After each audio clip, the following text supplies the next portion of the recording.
What's going on, y'all? What's going on? What's going on? Welcome back to another Sunday Night Live, man. Shoot, one of the last ones actually. One of the last Sunday Night Throwbacks we're gonna do here. But man, y'all know what to do. Appreciate all y'all support. You know, throughout the off season, man. Obviously, as training camp is gonna start up next week. This is the last week without. Um, yeah, I guess you could say this is really the last week without much of anything going on.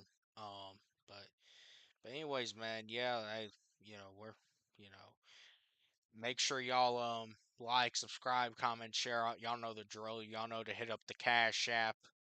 And as always, man, the link is already dropped, so y'all know what to do. Hit the link, join the conversation, man. Um, but yeah, man, here tonight, man, for another Sunday Night Live. This week we're gonna be talking about the Primetime Era, and you can't talk about the Primetime Era without talking about Primetime himself, Deion Sanders.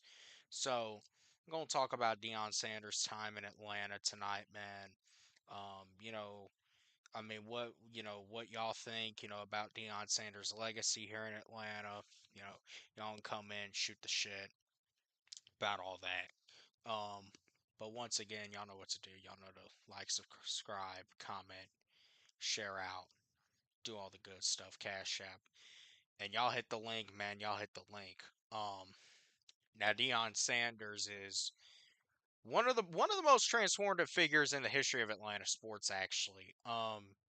Played for two different Atlanta teams in two different sports. Played for the Falcons and played for the Atlanta Braves. And honestly, probably one of the most transformative, revolutionary figures actually in all of sports. I mean, just forget the Falcons. Hell, forget the NFL. You're talking about American sports in general. Deion Sanders changed so many ways, how sports is viewed. And the kind of the thing of, you got to just focus on one sport.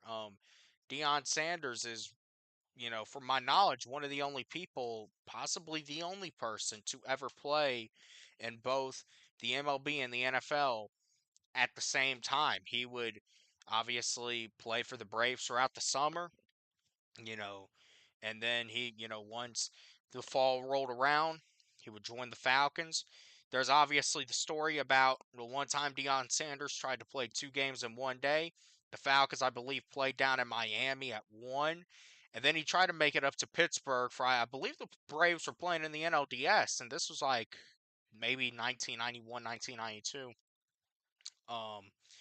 But, anyways, man, obviously Bobby Cox, he did not let Deion Sanders play. But still remarkable in itself that he tried to play two sports in one day.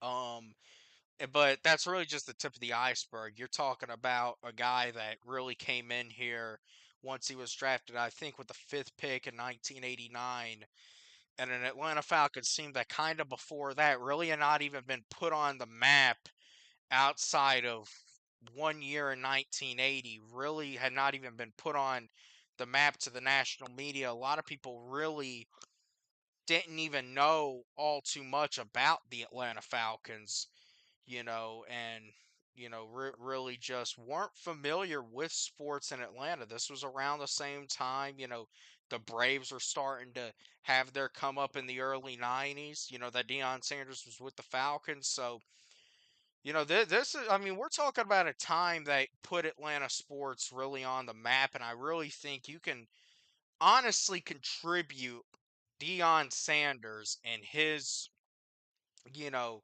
the primetime era really did kickstart in a lot of ways, not just kind of the sports revolution in Atlanta, but also a cultural revolution in Atlanta that I think we saw throughout the 90s and well into the early to mid 2000s at its height. Obviously, we've already talked about the Michael Vick era, all that stuff, the swagger that, a lot of those teams had in the late 90s into the 2000s, both the Falcons and the Braves, you know, but Dion was the precursor to all of that.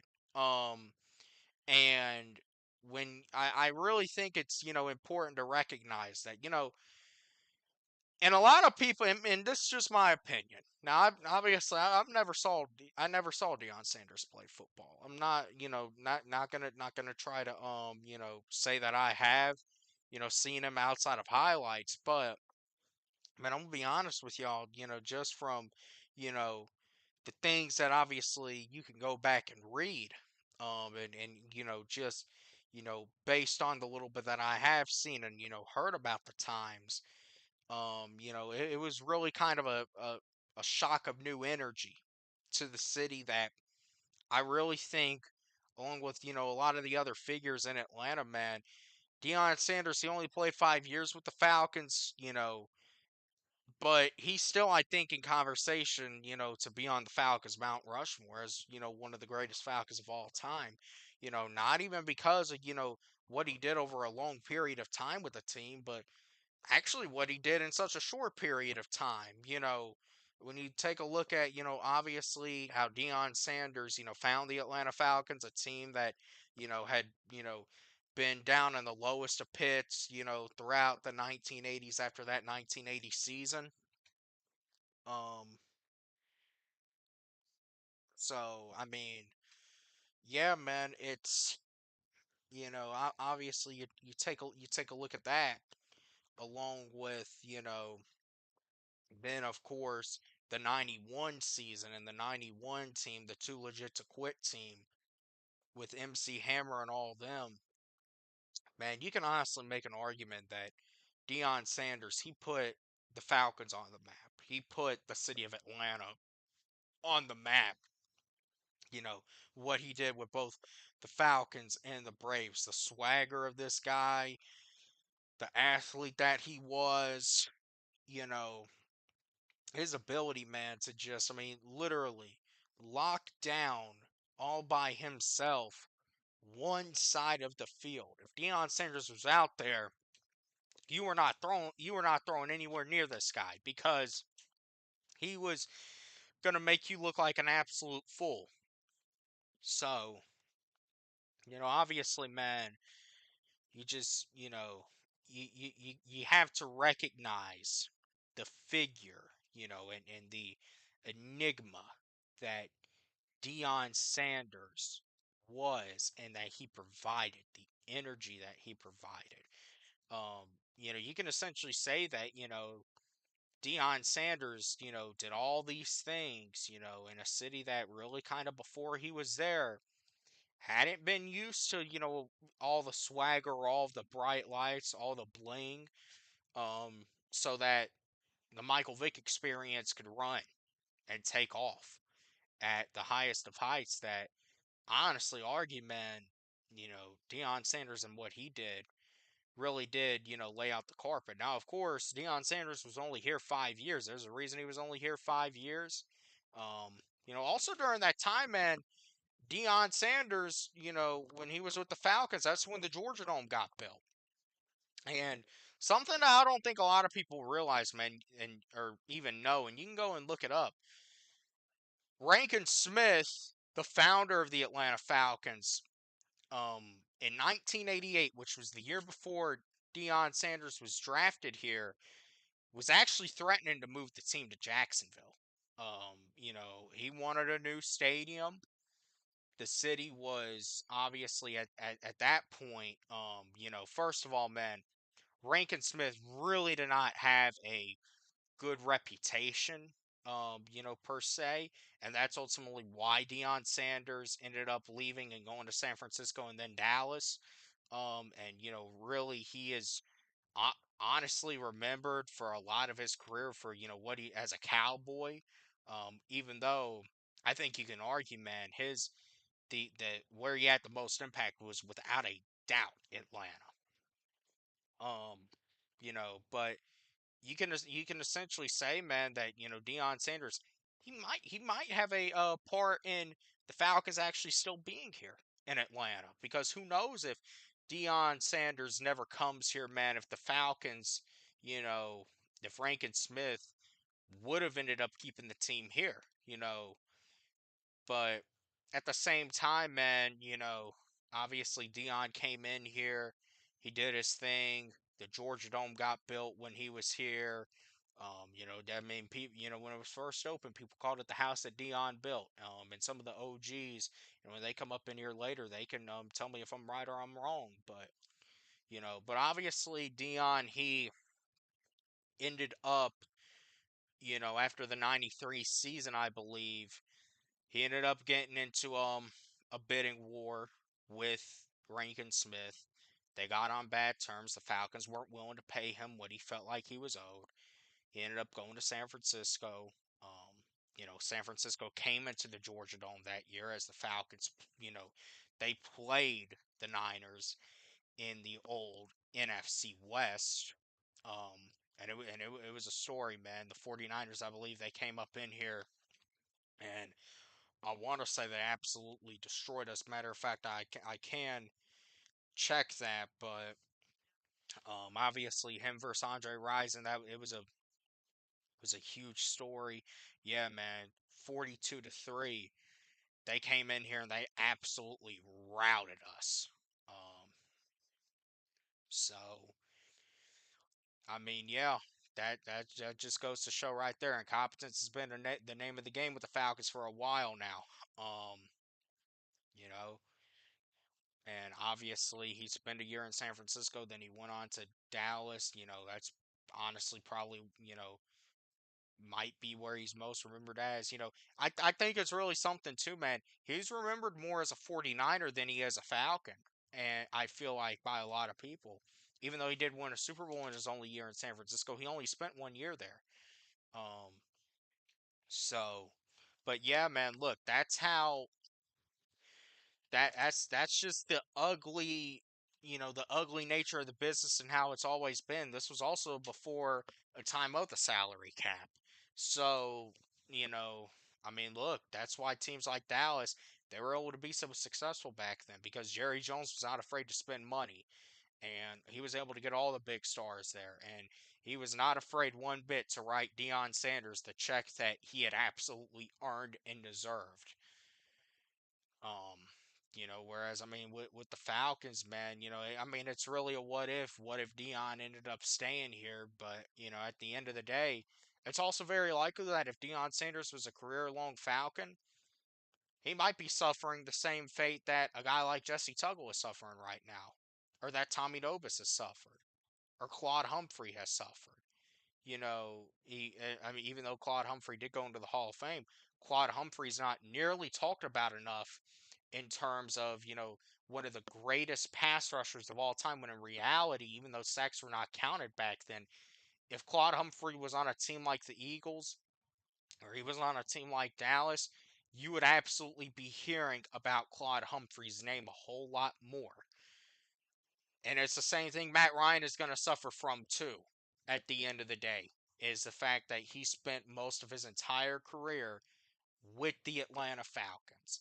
So, as far as from a legacy standpoint, it's actually probably a pretty good decision for Deion to leave Atlanta. Um, you know, and listen, even today, Deion is doing his thing at Colorado, and one thing about Deion, he does not shy away from the limelight. It's all about the spotlight with him.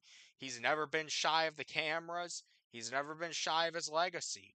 And, obviously Deion, he still has a good relationship with the city of Atlanta. He has a way better relationship with Arthur Blank than I ever think he had with the Rankin Smith family. He's been back to games. Him and Arthur Blank have been good friends. Obviously, he's got a son today, Shador, in the NFL, who's quarterback for the Browns. I'll be honest with you, just showing you the effect that Deion Sanders can have, just his influence alone. There, I truly don't think would be any more hype around a fifth round quarterback falling so far in the draft and still, being at the top of jersey sales but because it's Deion Sanders' son, that's the effect that Deion Sanders really still has over the entire NFL. Um, but at the same time, this was really kind of this is another example, man, honestly, of the Falcons. It's really always been about the shine and the bling, but they've never been able to get the ring. So the Falcons have really just ultimately had to settle for, just, you know, having the shine, having the bling, that's really all that the Falcons have, really been able to have, you know, in recent it really throughout their entire history. I mean, we've talked about the Michael Vick experience. With Dion's another instance. You know, I mean, we've had some of the greatest athletes probably to ever play the sport come through. Um, but yeah, man.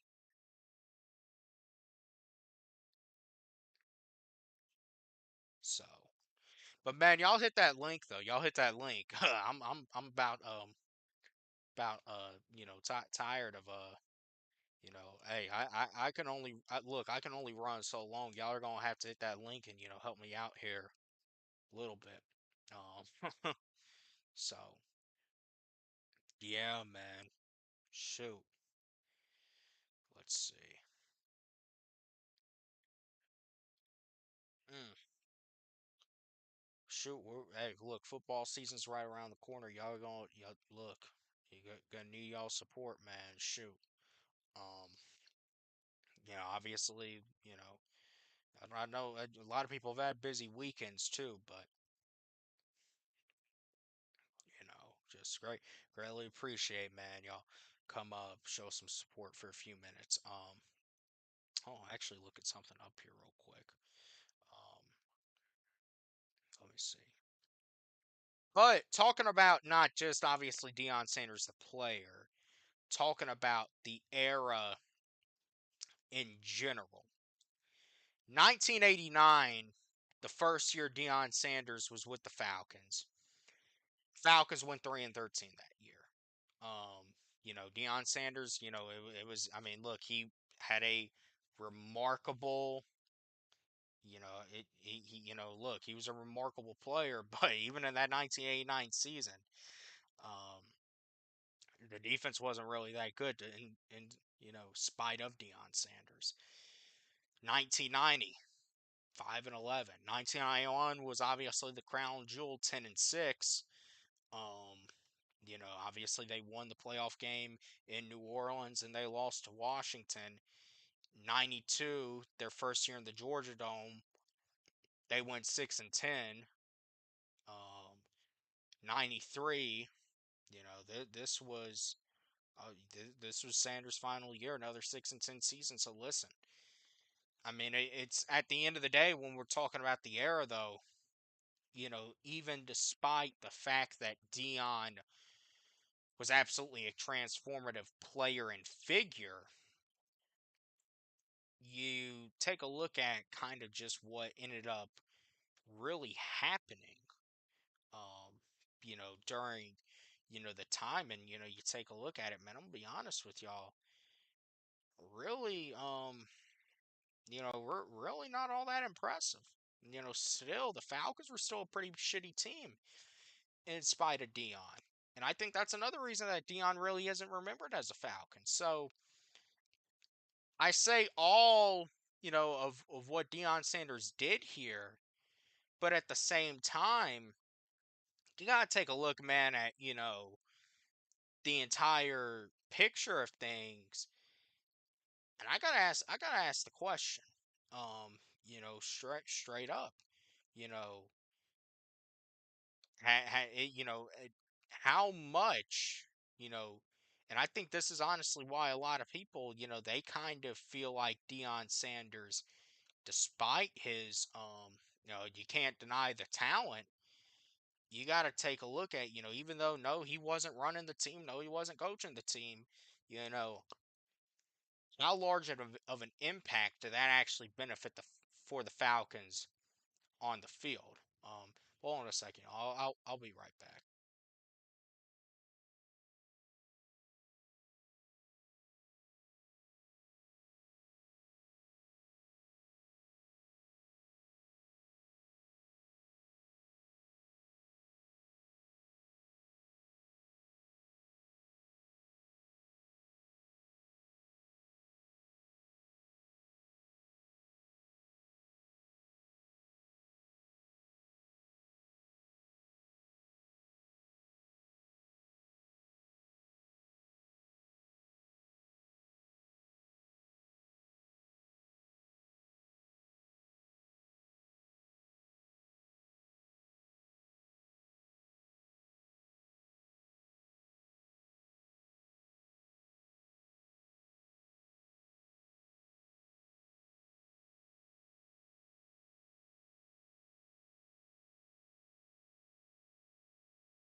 Yeah, man. Hey, my yeah, I had to step away for a moment, but yeah, man. Look, y'all know what to do. Hit the like button, subscribe, comment, share out, do all that, do all the good stuff, man. All the good stuff.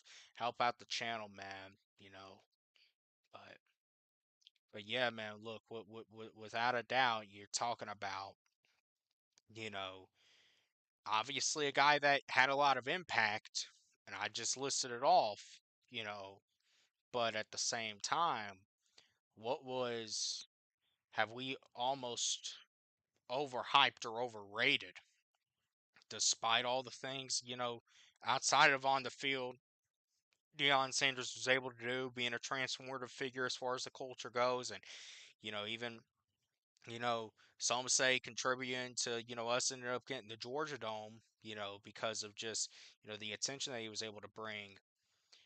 Does Deion, I mean, it's a conversation to think about, man. So, but hey, y'all, look, it's obviously a conversation that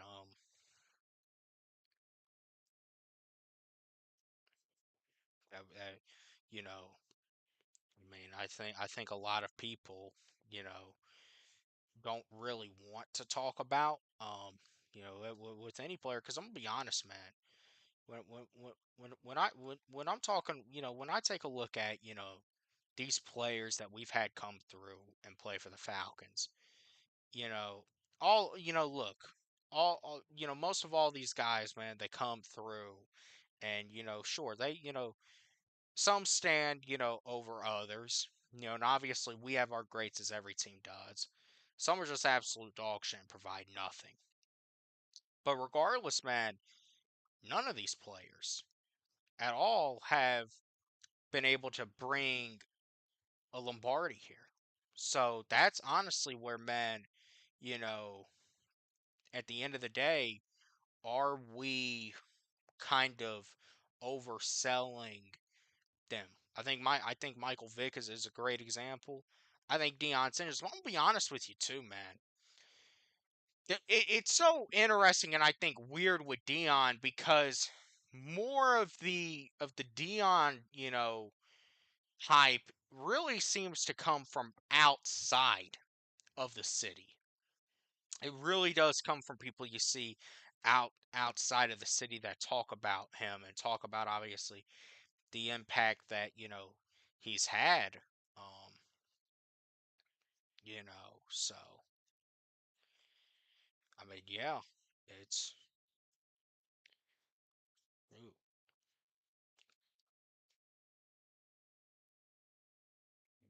gonna have to it's something that we got to, I think, evaluate with all players.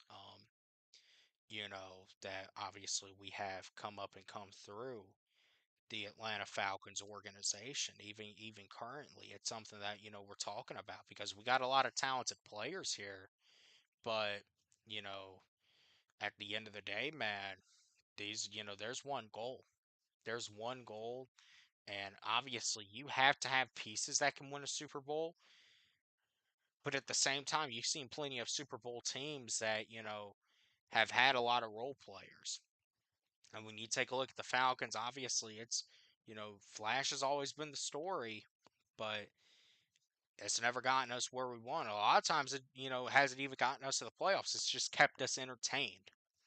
And that's really, I think, the big thing we have to, um, we got to fix, man, you know, because at the end of the day, there's a lot of people that I think in this city, they would rather be entertained losers versus uncomfortable winners. And sometimes, man, sometimes, man, you got to win in the unpopular ways. That's how New England was able to build a dynasty. That's how Kansas City has been able to kind of build a dynasty for themselves, is, through winning uncomfortably. You know, I mean, shoot, man, yeah, those teams get boring. They can be hard to watch at times because, they're always going to punch you in the mouth and find a way to win the game. But at the end of the day, that's how those teams are built. They don't care how they're doing it, they're winning. And I think it's an issue that the Falcons have always kind of dealt with at the top, to be honest with you. Um, you know, that's why I say it starts with ownership. And, who knows if Deion Sanders could have been able to, stay in Atlanta for a longer period of time. If, let's say Deion Sanders could have still been here for that 1998 um team. Who knows where, honestly, that Falcons team could have gone to. I mean, Deion was still playing in '98. He was with the Cowboys. Um, you know, so I mean, listen, these are just things that you know always run through your mind, especially when you have these great players that come through the organization, but ultimately they're never able, they all leave without being able to bring that ring. So that is what makes it tough sometimes, and that's why I say it can be very tough to, despite all the, good things that they're remembered for, obviously being great players and contributing a lot on the field, a lot of positive, they were still never able to get the team over the top. Um, you know, so yeah, man. Um, also just, man, taking a look at them, also just, yeah, taking a look at, let's see, Dion. I want to pull up his stats and actually list them off. Um, shoot, it's showing me his baseball stats, man. See that, but that right there is still why I say at the end of the day, there's still a guy you're talking about. He was absolutely transformative. Um, Giannis' first year had 5 interceptions. His second season had 3 interceptions. 1991 had 6 interceptions. 92 had 3 interceptions. 1993 had 7 interceptions. Had 3 pick sixes during his time here in Atlanta. Um, you know, and Dion was also a great returner too. He was able to really play both sides. I even think Dion lined up at wide receiver a little bit. Um, so I mean, look, there's still no denying the athlete that Deion Sanders was. You can't deny it. You can't deny the effect that he had um, on on this Falcons team in terms of what he was able to provide on the field. So, yeah, man. It's just tough that none of these guys have ultimately been able to ever you know give us that ring.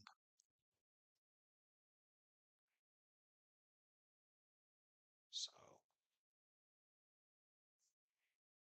but and then man, at the same time, he was doing his thing for the Braves too, playing. I think he was playing center field for the Braves. I don't think he.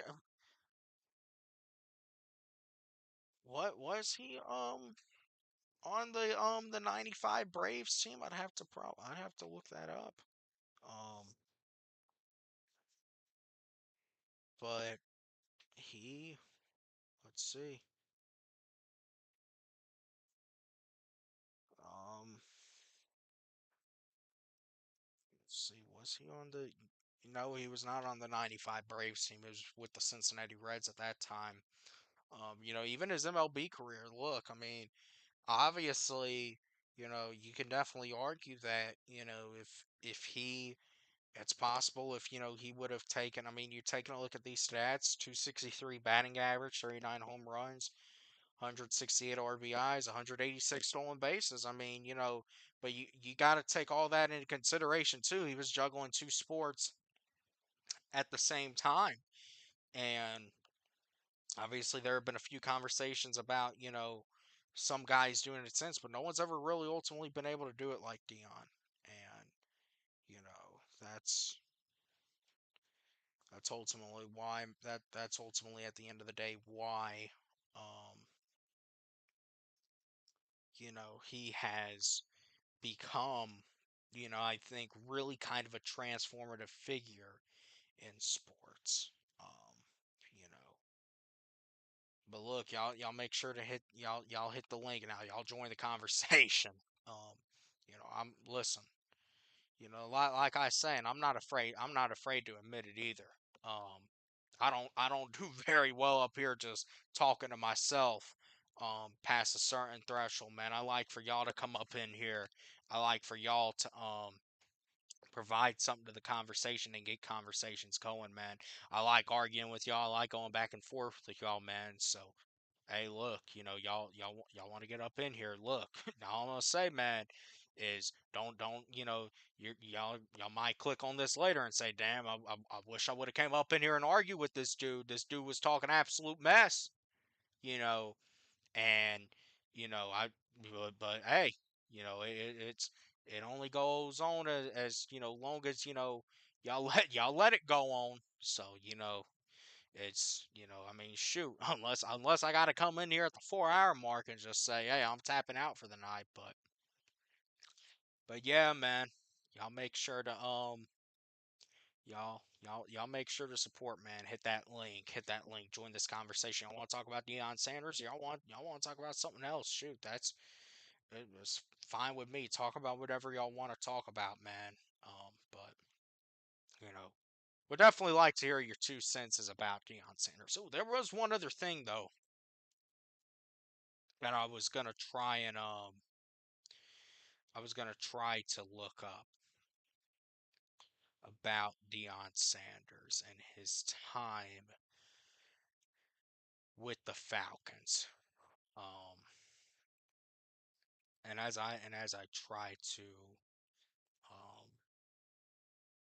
as I try to pull it up, man, um, you know, oh, this is it right here. I mean, shoot, Deion, and look, man, ultimately, I think to kind of put, from my perspective, a bow on the Dion thing, as I was kind of saying earlier. Dion has embraced the Falcons post retirement.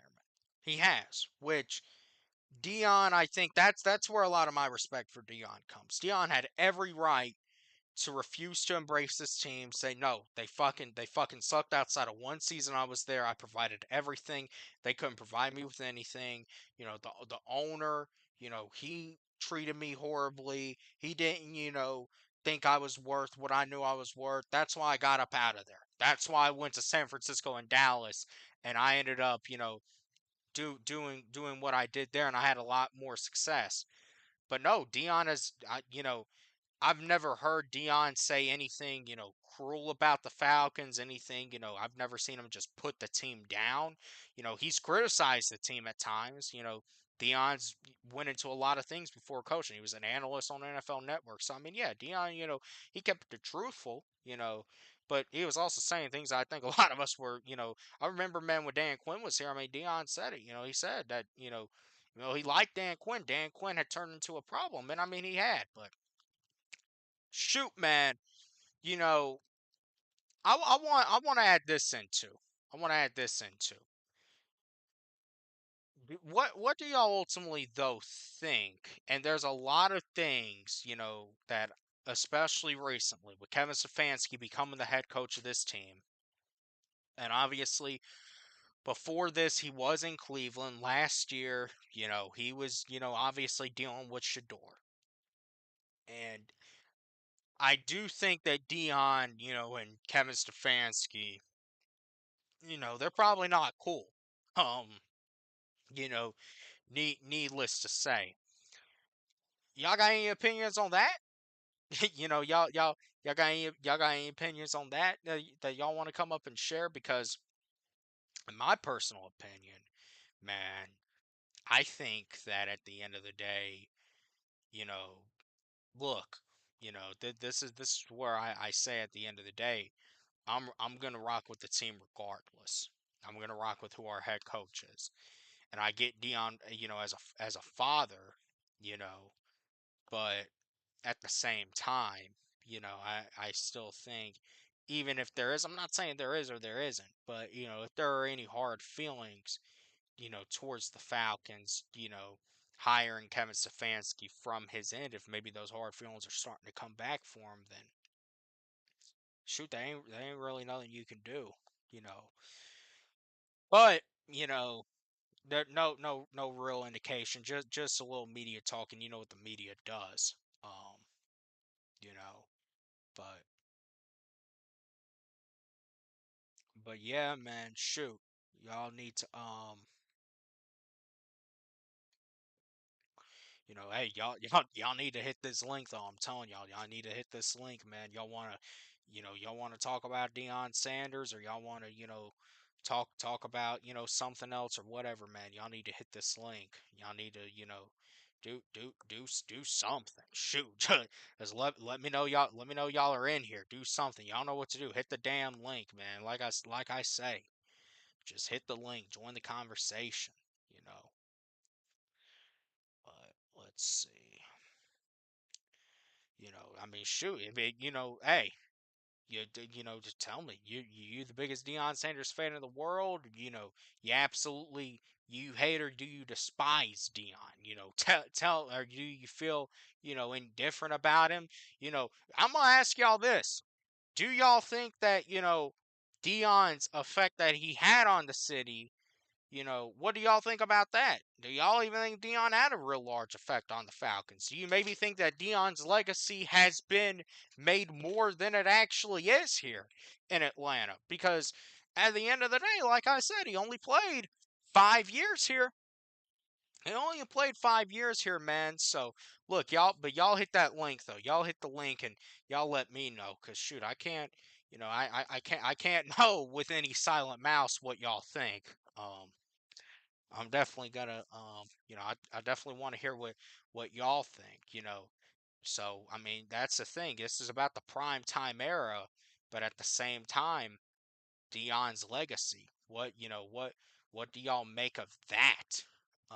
You know, in term because at the end of the day, like they say, at the end of the day, 20, 30 years down the road, you're not going to be remembered for one or two little things that currently went on, during the time. But what that does is that builds into a larger part of how you're remembered, which is through your legacy. And all things considered, you know, do y'all think that Dion's legacy, has been, you know, do y'all think that he has, been honored the way, to the extent that he deserves? Do you think the Falcons should be honoring him more? Do you think that, the Falcons are associated too much with Deion Sanders? Like I say, I love to know, man, what y'all think about all of it, man. love to know what what y'all think about it. Um, but shoot, y'all let me know. So let's see. Hmm.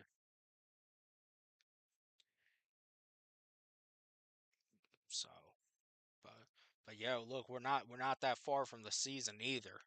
From starting. So, you know, I mean, this is gonna be this, and then next week, after this, man, these Sunday Night Lives, they're gonna be, this is one of the last ones. So, obviously, yeah, hey, I'll say this straight up though.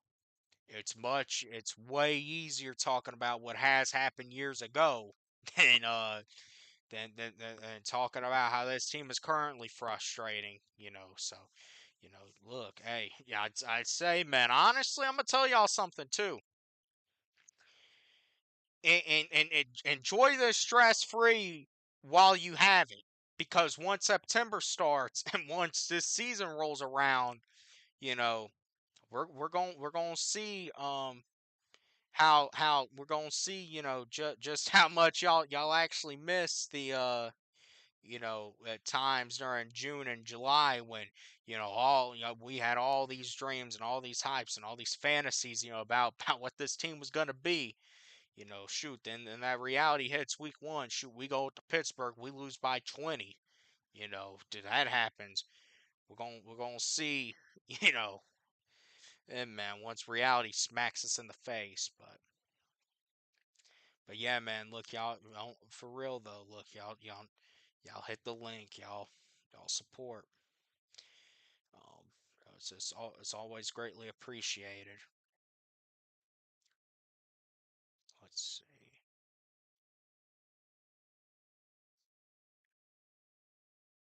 Um,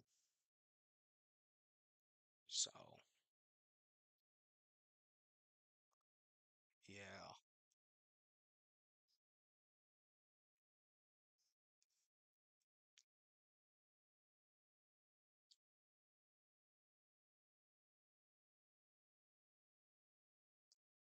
so we'll definitely you know we'll, we're gonna see how everyone feels once this season starts up.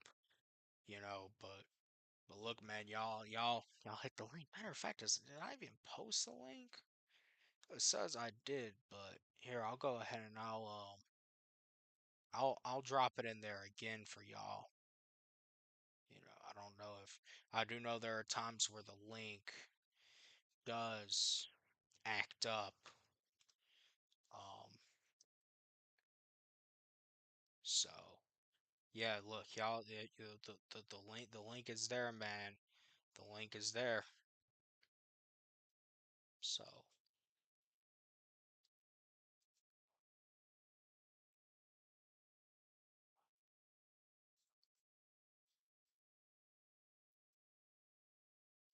yeah, man.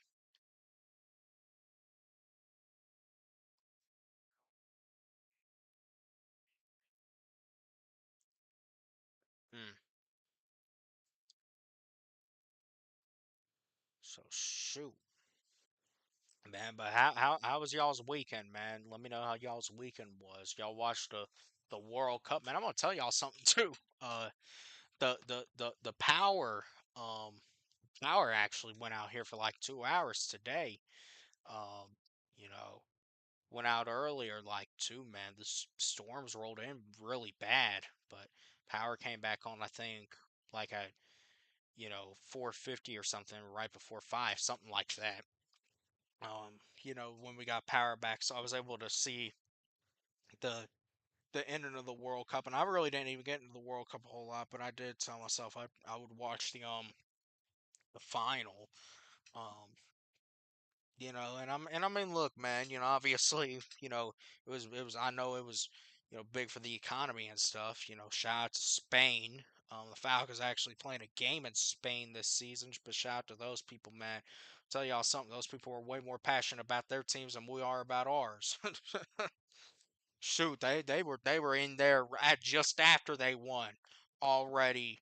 shoot, taking up those light poles and stuff, ready to tear them down and carry them all around the streets. So, you know, but here, man, shoot, really, that's another thing too, man. Is there's really I just feel like there's not the passion here for sports that there is in other countries, especially here in Atlanta, man. Even taking a look at some cities here. I mean, Philly, say all you want about Philly, man, but Philly, they got a passionate fan base. They do. They got a passionate fan base. They got passionate fans for all their sports.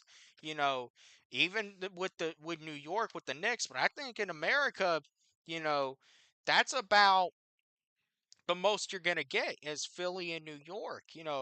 Down here, everyone treats celebrations and sports kind of like a church celebration.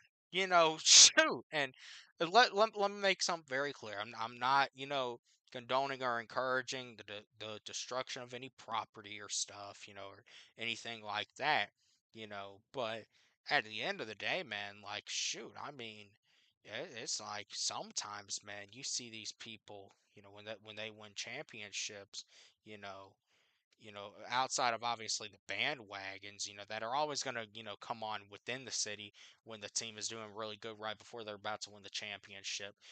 Typically those are the loudest ones, man. So, hey, it's like I say, Atlanta. And here's another thing, too. I think this is actually what I was going to say earlier about Dion. And I think this all kind of comes together, too. Is it fair to say that Deion Sanders possibly started the bandwagon pipeline with Atlanta and with the Falcons and even the Braves? Now, with the Braves, it was kind of a larger thing with obviously TBS and then obviously just all the success they had outside of Dion, with Chipper and all the guys. But with the Falcons, man, um, I mean, Dion was really for a lot of these fans outside of Atlanta. The first real exposure they got to the Falcons was kind of the first time that people really kind of looked at the Falcons in a cool sense. Even if they weren't winning a lot, they were being entertained at least. For that one play, it's just like with Michael Vick. That one play was entertaining these people, and at the end of the day, man, that really, I think, it's had a large effect, on honestly the fan base that you see, and you see how the Falcons fan base rolls. You see how they operate, um, you know, but yeah, man, um, and I mean, shoot, a lot can be said about bandwagons. Obviously, we see it, and it feels like ever since Dion, every era of the Falcons has kind of had that guy. Obviously, it was Michael Vick. Then, it was Matt Ryan, Julio Jones. Now, I guess you could say it's Bijan. Um, but Dion was really the start of all of it. And I'm gonna be honest, you know, between Vic and Dion, those are really the two that I think you take a look at and you say the effect that they had, you know, on the field at the end of the day was overshadowed by just their presence and their personalities and just the types of players that they were and the energy and the excitement that they brought to town. And if you ultimately think about it, man, you know, Deion Sanders and Michael Vick, kind of at the end of the day, two very two very similar um you know career paths. The only difference is, now Dion, of course, did not leave Atlanta, on the terms that Vic left. He left on a little bit of better terms. You know, CPG, man, yeah, I saw that. Look, hey, CPG, I don't care who the fuck taps the link at this point. Tap the link. Look, hey, any one of y'all can shoot, tap that link and chop it up, man. Just shoot, we'll talk about Dion, but shoot, if y'all don't want to talk about Dion, that's fine. So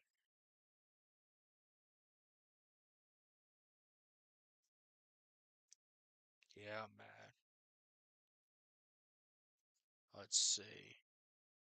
Oh shit, the Yankees just hit a home run. All right.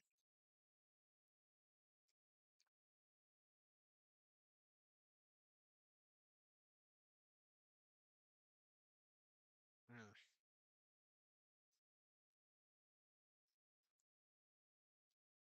So yeah, man.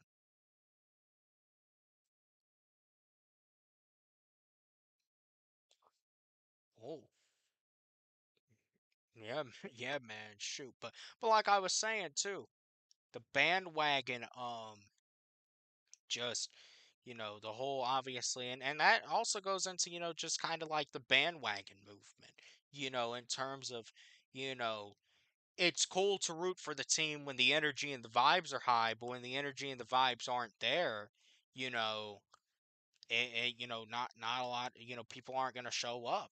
You know, that's just the thing with Atlanta.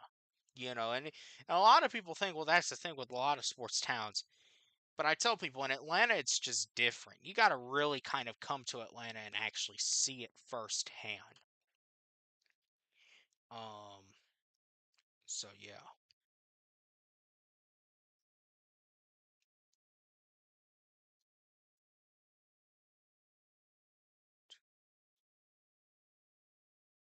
Mm,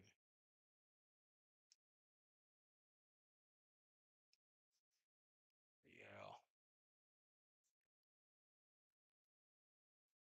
Um, all right, my bad. My bad. I was having to deal with something real quick. But yeah, so ultimately, man, when you're talking about it, I think it's a complicated conversation for a lot of people to have. Um, shoot, did they? Oh shoot, that was a double. Um, but yeah, man, you're just taking a look at all this stuff, everything that's going on, everything that's happened, and the effect that Deion Sanders has had with the Falcons.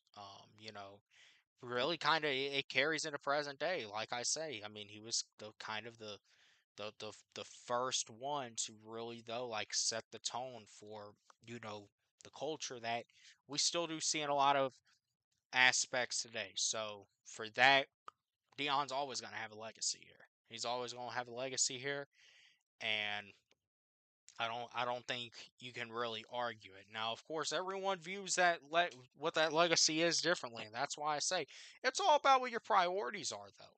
It's all about what your priorities are. But here in Atlanta, man, we got a lot of people that you know I really think you question how much do they care about winning versus how do they want to be entertained. Now, I think the thing is, despite the Falcons still having that superstar player today in Bijan, I think people they want to win, but at the same time, they, you know, it's because they're not getting that entertainment, you know, in the way that they want it. They're not getting the entertainment. And also, man, it's been so long since we won. I think people finally now you starve people enough of winning. They also see that, just look, despite all the flash and the glamour that might come, that at the end of the day, winning is above all and winning is everything. So, look, you can't, so shoot, sometimes, man, you know, it'll put things in perspective for you. Um, oh, gee, what's going on? Hey, I hear you and I need you up here. Shoot. Um, let me see.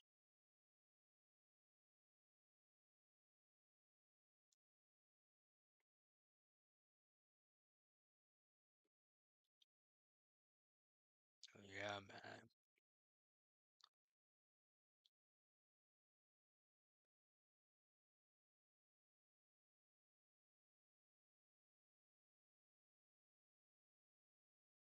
Mm, yeah, man. Shoot, let me see. Is someone I'm trying to come up now. Let me see. Oh shoot, who's that? Yo, Oh shoot, what's going on, Evan? where everybody at? Shoot, that's what I'm saying, man. Where were you at? Shit, where were you at 30 minutes ago? I was about damn. I'm gonna be honest with you too. I was about to fucking end the stream, cause shit, Where Dirty now? Dirty says he's about to come on, but it's like I say, y'all shoot, y'all know every Sunday night, and y'all know I we're I've talking been about something. I've been I've been working my ass off this week, man. I just got back from Augusta for working this basketball showcase. I'm back now, but Yeah, gotta get your life up. You feel me? yeah, shoot, you know what I'm saying? I was gonna wait for Uh, Dirty to come here to tell a good story about how uh parents and how just about how just parents be pushing their kids insane like crazy amount and just oh yeah, we'll we'll talk get we'll talk especially about that. I was at a travel ball AAU showcase doing a little bit of scouting and seeing how the parents act on these kids is it's sad. It's sad. The parents want it more than the kids do, and that's just the sad part. Shoot, you probably what that sounds like to me. Shoot, I think that might be him, but you know what that sounds like to me? That sounds like a bunch of kids that probably don't even really want to be playing. Their heart isn't even in No, the no, sport. they no, their heart's in it, but the parents want the success more than like it's just bad, man. The Dirty does parent, the, or the parents want an immediate return. Yeah, OG, hey, OG, where you been at? Man, I've been getting my life up, big dog. that's what I told Chandler. So y'all been leaving me hanging for an hour, y'all. Okay, all right. What's going on? Hey, man, just checked in to the hotel. Uh, for all those that don't know, I'm over here in East Point. For all You going those on interested, vacation? You I'm in going to East Point. vacation or something? Now, just got back from West Palm Beach, Oh, nice. family reunion, and hey, I'm man, just going. got back. Hey, I'm going out. I'm going out of the country next Monday. I'm going or not out of. I'm going to the U.S. Virgin Islands for the first time and okay. first Hey, man, vacation of the get your year. life up, man. Get your Hey, life up. hey. First vacation of the year. But you just said you over in East Point. I thought you ain't supposed to be in the state of Georgia though. That's all right, bro. I'm a Marine, man. I fought for this country. I'll go anywhere I please. Shoot, hey, Trust and me. say you gonna stand 10 toes down too. I always stand 10 toes down. So So shoot, man. Anyone that's got a problem with you with where this OG's location is, you need to do something about it. You can just sit back and pout and cry about it. But but hey man, we ain't gonna do that, man. Cause hey man, a lot of people, sometimes people say things they don't mean, man. They just talking off of, emotion. So it's all good, man. hey, look that the power of that white crystal is deadly now. Hey man. Hey man, but what's happening, man? What you talking about? What I wasn't Shoot, able y'all. to Well, shoot. I had to We've been focus this. on the traffic. I just hopped in OG and I was telling Chandler for my job I had to do a little bit of high school AAU scouting. They had Peach Jam in Augusta this weekend. It's like the biggest showcase for travel ball AAU basketball. It's where all the talent is. I was down there doing a little bit of scouting, helping work the event and all. And I was telling Chandler how it's sad to watch these talented players and their parents just chewing them out the entire game.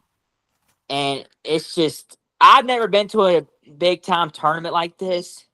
I've been a part of them, and my parents never did this to me, but just like cussing your kid out after a game and I was really sad for some of these talented players up there this week, and it just, That but that was some of the reason. the parents That want to was be the some of the reason I coach. got out of coaching, man. Coaching the city leagues and trying to get them, get those young men and young ladies ready for middle school. And because of the parents, man, that's why I kind of got out of it when I Like for did. example, this one kid, he's one of the best kids at the and for his age group. It was 15U, 16U, 17U. This is a 15-year-old player. He's played well the whole tournament. They're in like the Final Four, and he played his worst game of the tournament. And his coach coming back to the game was like, "You're a effing bitch. Like you're effing soft. Like f you." And I'm like, dude, it's just But like, this is what they think. They think that hold telling on, them Dirty, hold on, that, Dirty. I meant to tell you all this too. Now, granted, okay, there was 100 Division I coaches in the gym watching this game. Okay, so yeah, there's a lot of pressure. You want to put on a good show, so who knows? They may recruit you one day. But you don't treat your player like that after a game in front of all them guys. You just don't. okay, but here's the thing though. Maybe he folded because of the pressure that was put on him at the beginning. Knowing the scouts are there and knowing what the whole cost of, instead of keeping their mind on the love of the game. All you gotta do is love the game. The game's gonna take care of itself. At the end of the day, the game is gonna take care of itself. All you got to do is keep the passion, keep working, and you're gonna have bad games. No, But that's sports. You're gonna have, but for the coach to just at the end of the game call this kid a effing bitch and effing nah, loser, dog. like that's not Well, my right. kid would never play for him again. I promise you that. Yep. I don't know, and it just seems like the parents try to beat the parent. I saw multiple parents get kicked out this week for charging the referees for making a call. Like, Oh no. but that's travel sports these days, though. Hey man, them guys have to pay money to get on them Well, teams all, too. all, Correct, all, all I'm gonna say correct. about that, all I'm gonna say about that, Evan, I'm willing to bet though. Those sound like the teams that probably come from the large cities. Oh, Chandler, these teams are teams from Houston, Bronx, New York, Dallas. There was an Atlanta team there. There was a Miami team there. There was a Okay, yeah, LA. It Yeah, it's that all the it that big probably was a North cities. Carolina team Canada. there too. that sounds about right. That sounds about right. Yes, sir. I mean, these are If the y'all best of catch the my best drift. for 15.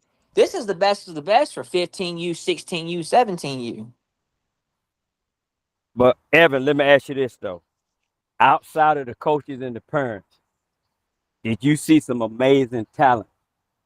Oh my gosh. I, that's what I want I to hear mean, you about. got 15-year-old windmilling on kids. Look, dirty, dirty. There was a kid. Now, granted, this is the best of the best. There's like 16 teams per age group there. Best of the best. I watched one kid average 35 a game for 5 games. 35.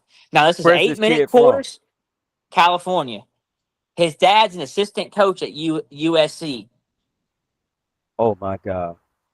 35 a 35 points. game. A game. I go Wow. up to his dad. I was like, hey, like I work in college sports. Your kid's special, man. I said, I want that kid. Yeah, you can't, and I mean, I'm sure you can't even probably say a whole lot, but I mean, yeah, that's a talent that you just got to say, hey, I can You're tell you, special. your kid's gonna go a long way. He keeps What's up his with He this. measurements? What's his measurements? he was about 5. He's a little. He's not very athletic, but he can get to his spots, elevate, and hit shots. Which, if you can do that at a young age, you're gonna be very freaking good. Oh He's wow. probably like 5'9", 165. Not very explosive, not quick, but he can get to any of his Well, let spots. and let me ask you this too. Did you see though a kid that like was even at that age like it was just a monster in height and just Yes, dominating. Chandler. There was a 7 foot kid. No, I'm lying. 6'10" kid out of North Carolina, and you had the UNC coach and Duke coach watching this kid, 15 years old. OG, you know anything about that kid? I'm thinking it's the kid from Greenfield. His name is. Should I say? I'll say the name. His name is Huh? Grant. His name is Grant Duggins.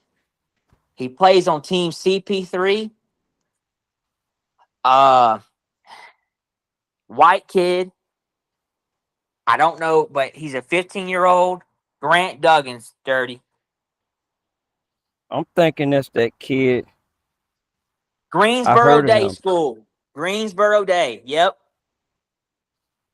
That's what I thought. Yeah. Yeah, I already heard of him. 6'10", 6'10", 215. Monster.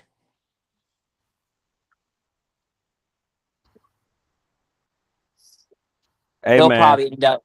He'll probably end up going to one of the Carolina or Dukes though. Oh, he would never leave the state of North Carolina, Yeah, my guy. them kids don't live. North Carolina Hoopers don't leave Carolina.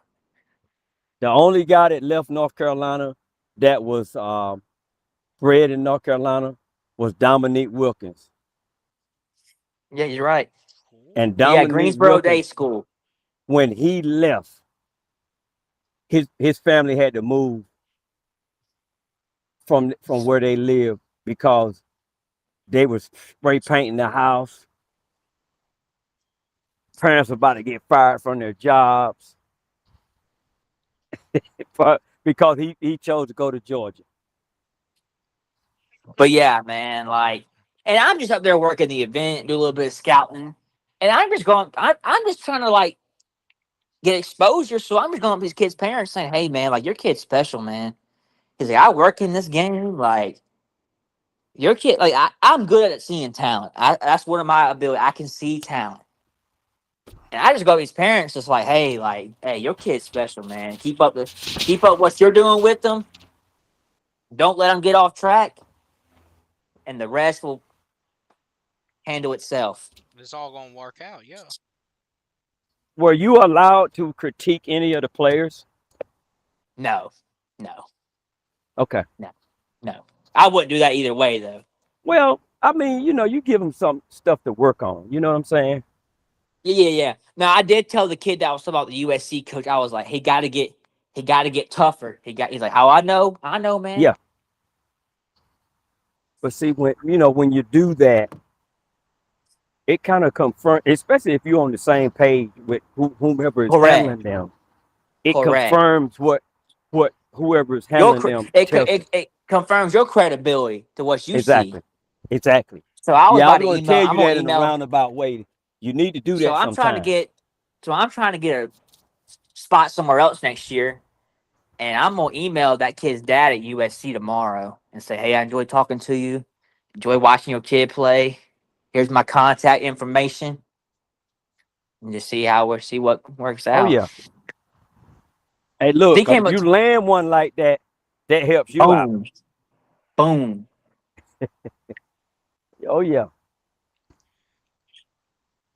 But Yeah, I But love doing what's so doing funny, stuff dirty, like dirty? that. What's so funny about that kid, dirty, is he's ranked 20th in class of 2029, and he averaged the most points of this tournament out of all the kids that were ahead of him.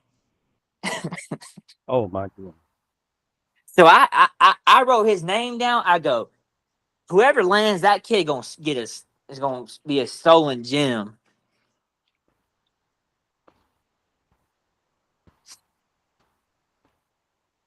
Man, But that was a nah, good man. experience for you though, man. Oh For yeah. real. Yeah. And see, I had nothing Georgia on, so they don't even know where I was. They don't know where I was from, who I worked Right. for. Oh no, you don't want to do that. Because you got enough guys in there that because you gotta think about it now. Even the coaches were incognito. No, they had no. Unless you just knew The their coaches face. had the coaches had their schools polos on Oh, that were okay. Oh, watching. there was that type of. Yeah, I went to yeah, yeah. I went to the state championship, and I didn't realize that I was sitting among some college coaches, and the high school that I wanted to win the championship. I was kind of going off about it, and the guy looked at me and said, "Well, I don't recognize you. What school you work at?" and you I like, was like, what? "Man, I'm just a fan." They But probably looked no, at it's you. They probably just. looked Yep. at you crazy.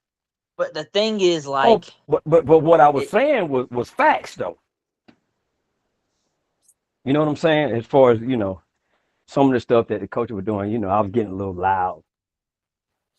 But the thing is, though, is But the parents try to use their kids' talent. Now, I would never do this and try to get their money out of a kid, oh, you know like they are.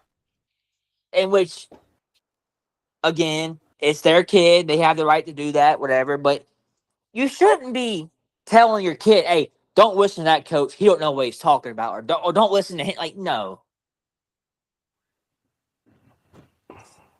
Man, it's a money game across the board. it's bad. Trust me. It's It's bad. it's big money. But Big no, money across I've the never board. seen 15-year-old basketball players this talented at this age. But again, that's every year though. I've just never seen it in person. You can see it on YouTube. Oh, that's a good high school prospect. But you gotta go watch him in person. But oh shit, this guy, these kids are special. And see, that's the difference when you're at a live game versus watching it on TV.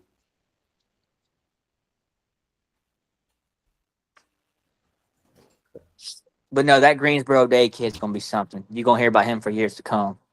Hey, did I get cut off? Nah, you good? Oh, okay, because I was saying it's different. That's why I try to tell people, man. Like when I'm at the Falcons games, it's a total different thing of me watching what I want to watch versus what the camera is showing people on television. Because you don't see So how they interact with their on TV. You don't see how they interact with their teammates at a timeout. How they interact with the coach. Like you don't see right, that on TV. they're watching a commercial. That's what they're doing. But we're watching what's going on the Sideline. sidelines.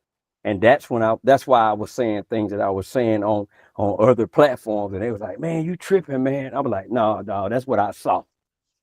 I know what I saw. I know, I ain't calling no names. I know so and so don't know what he doing. I'm just gonna keep it a buck. And that's the thing too. I will say that some of these coaches don't have a clue what they're doing either. Right. Or even like watching Kyle Pitts on the sideline. Well, don't get me started on coaches that don't know what they're doing. Hey, bro. Because you We've know already I'm a, experienced. We've been there, done that. We've well, been there, done that. well, okay, OG, but though I do want to ask you though, real quick, Okay. what do you think about Deion Sanders' time in Atlanta though? Hey, man. I'm gonna give y'all some personal stuff, and I'm gonna give y'all some fan stuff. Now, Deion, of course, Deion's from Florida, and Deion from a standpoint of athleticism, he changed the game for the cornerbacks forever, for return game forever. Um, Hmm. he he was a smart guy. He was an innovative guy. Um, he came to Atlanta. The only reason why he actually came to Atlanta was because of the culture. He had never seen people like him that were living that lifestyle that he only saw on television. So he came with his swagger and he changed the game. And that to this day, I think letting Deion Sanders go is still affecting this franchise in a certain way. If you want to be honest about it. Now, let me give you something personal. Now, Deion Sanders is originally his people are from Georgia. They're from South Georgia. And I'm probably his fifth cousin, which means I'm not no kin to him. But his grandmother and some of my great aunts on my dad's side, they're all cousins. His grandmother, we used to call her Ma Lulu. And any of those that want to challenge that, look it up. Ma Lulu. My cousin is named after her. But that don't. I'm not sitting here saying I'm Deion cousin and I've done seen Deion. I've never seen Deion Sanders before, but I know his family and I know how they lived in Florida, and I know that he's generally a good guy, and he was able to do those things that he was able to accomplish in sports by his raising, his heritage, and he took advantage of it. He took advantage of it. He came to Atlanta. He did well, and I just hate that they let him go. And Deion Sanders really, in my opinion, was ahead of his time. Think about if Deion was in the league now. If he was in the league right now, man, this cat would probably. I don't know if they'll let him play baseball and football, but that would be interesting. That would be very You interesting. talking about if he was in the league today? Yeah, if he was in the league now, you think they would let him play? They no, they wouldn't let him do it. They wouldn't let him do it because there's so many damn. I'm gonna be honest with you. They wouldn't let him do it, and the Players Association wouldn't let him do it either, because at the end of the day, man, there's just, especially on the NFL side, with the talent like Dion, it would turn into a bidding war almost between the two sports, and they'd essentially tell them, and it'd be a very ugly process too. Courts would probably get involved in all that. So that's So just yeah, why, yeah, everything today is all about making money. but That's what it's about. It's about making now, money. So no, now remember, I'm being until the season starts. I'm always be the DA, not the district attorney. I'm gonna be the devil's advocate on all of these subjects that you come up with. Check this out, just from my observation. Can we say that Deion Sanders was the first Michael Vick type to come to Atlanta? I was saying that. I Oh, was you did? saying that for an hour straight while y'all See, I were wasn't ducking even me. listening, so we on the same page, bro. Yes, I said that. I said Dion was the first one, because man, before Dion came through, so few people outside of Atlanta even knew about the Falcons, knew about sports in Atlanta.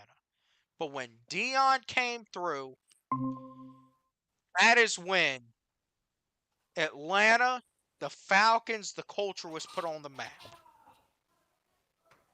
Okay, so now, in my opinion,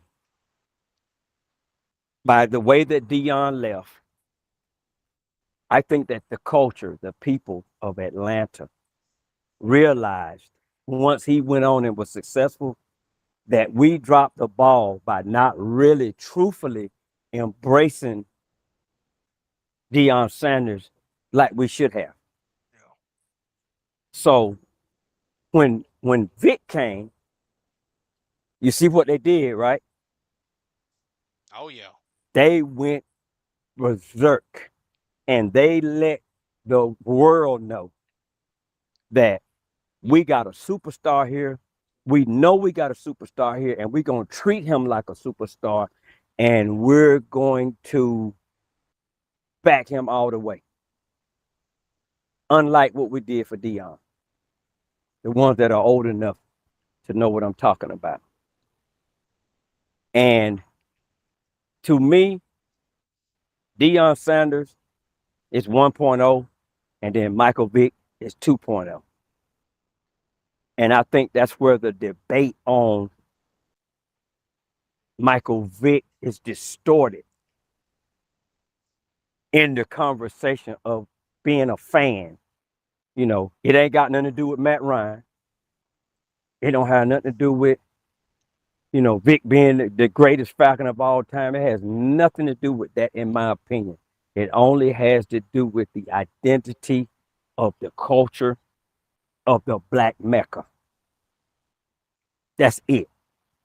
And I'm not saying that in a racial way. I'm just saying what it is for the people, the hope of the people that was here. And that's why they still embrace Michael Vick. And then, in the conversation, with Penix, you know what I'm talking about. When Penix came here, Michael Vick name came out. Like, people want Penix to be like Michael Vick. No, they don't. No, we don't. We just want another superstar to come to Atlanta and make noise in the NFL. That's What's going that's just on, how I fellas? see it. Cowboy. Cowboy, what's going on? Chilling, man. Long day, long day. Oh yeah, it's been long for Power me did, too, did the bro. power go out for you, Cowboy? No, fortunately, it did not. Well, dude, I was without power for like 2 hours, so Oh wow, yeah.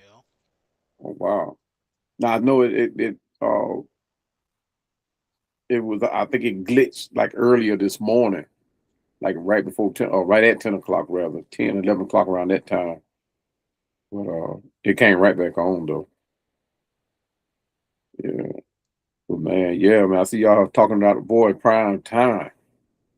Hey man, you know how I dig in. When I dig in, I dig in. How much of it did you hear I about what came I was in right saying? about the time you guys was talking about whether or not I think it was when y'all were talking about whether or not Atlanta will let him be a two-sport athlete. What's your Yeah, spiel on that? If he was here now, yeah. You know what though? I think Atlanta will probably frown on it, but I think it'll be hard to say with Arthur Blank.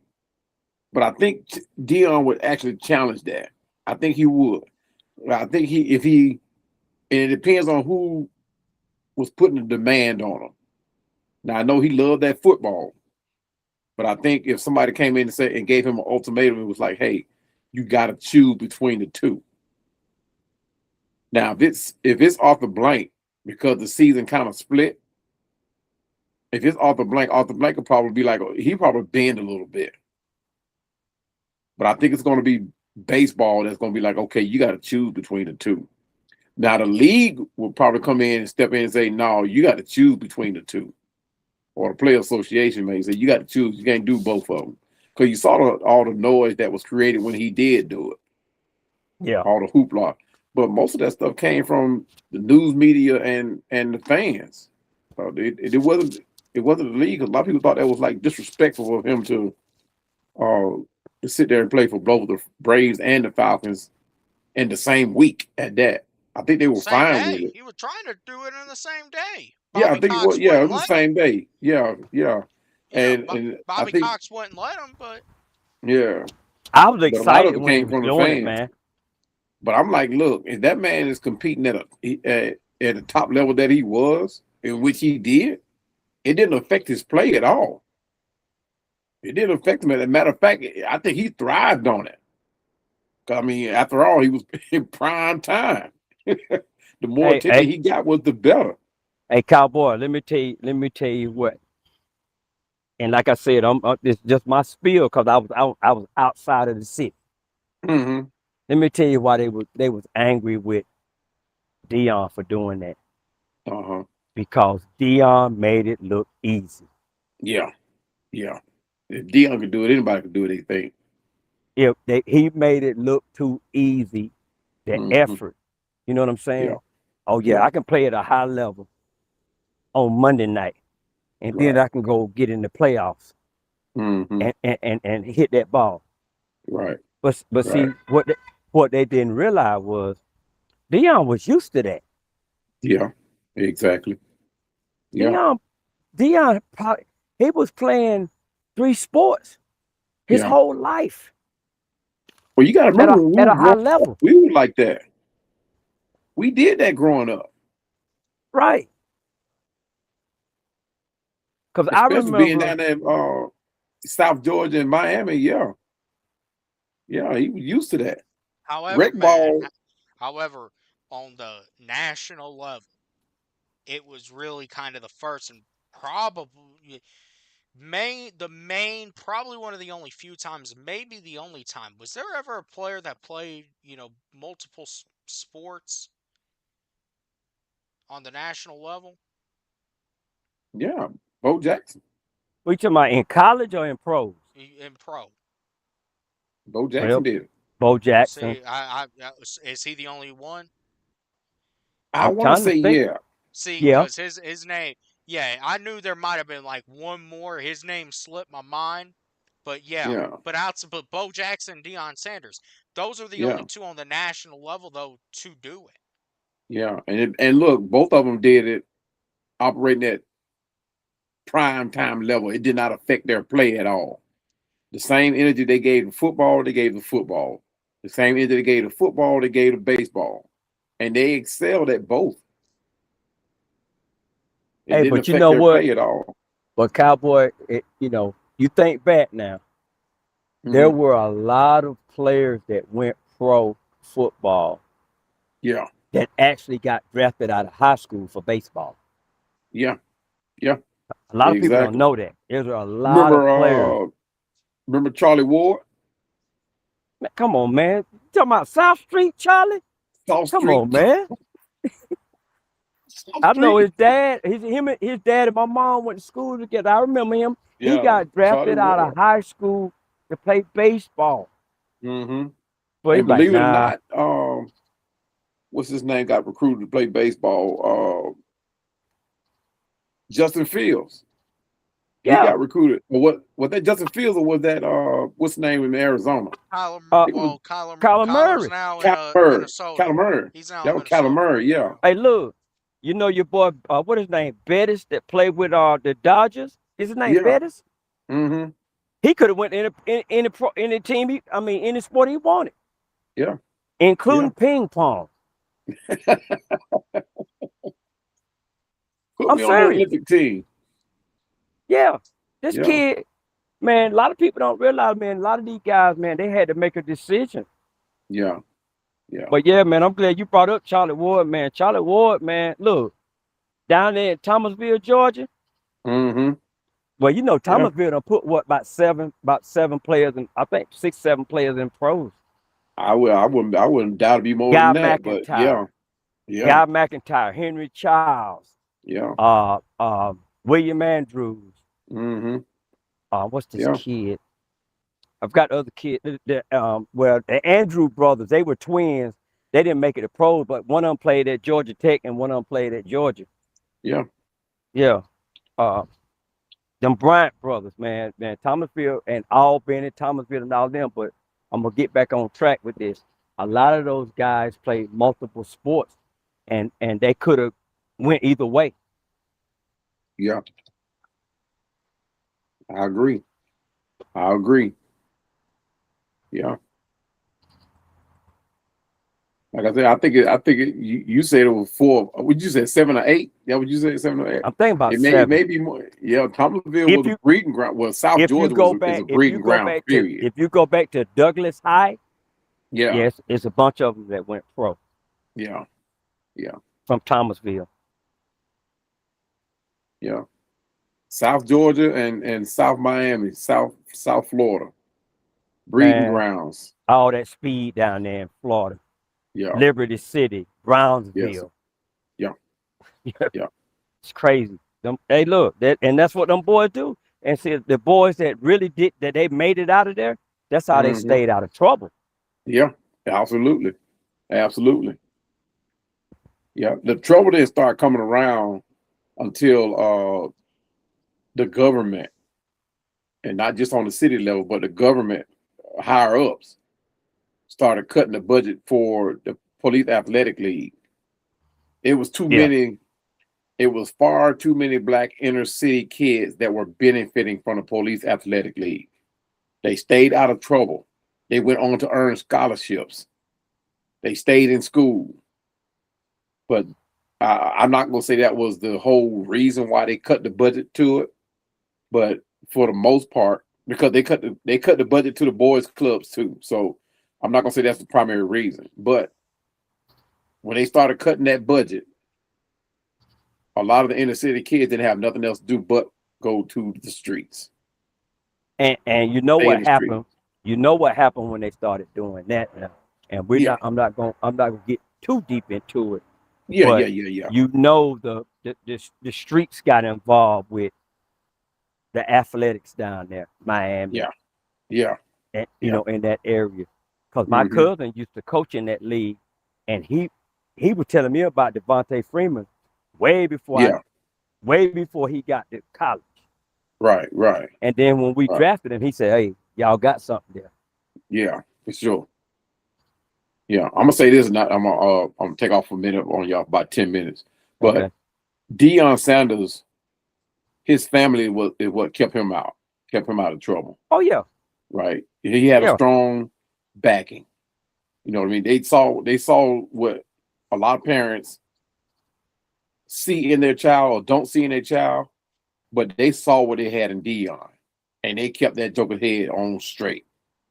And the discipline was there. I don't even know if you guys remember his aunt. His aunt played a huge part in his discipline, along with his mom. Played a huge part. It wasn't like he didn't always have eyes on him. And that's what a lot of these kids now are missing in the street. The parental vision. And I don't know if you guys saw the parents are still in story. the streets themselves. Yeah. But I don't know if you guys saw the story on the news the other day where this sheriff, he's not waiting on the government. He's already went after these kids' parents and arrested them. He said he's not waiting because when you have I have to look the story Is up. it somewhere in Georgia? Yeah. And when you have a 16-year-old girl with a 20-year-old boyfriend goes off and kills 5 members of your family. And I'm not talking about distant family, I'm talking about immediate family, the mom, aunt, brother, sister. All because she wanted to be with this dude. So the sheriff, he says, where the straw that broke the camel back for him, and I know I'm off base with this guy, so I just like I ramble on. But the story that broke the camel's back with him was this 16-year-old boy was arrested for one charge and went on probation. It was a charge that he should have went to jail or prison for. Got on probation, and then the day he got off probation, he posted a video.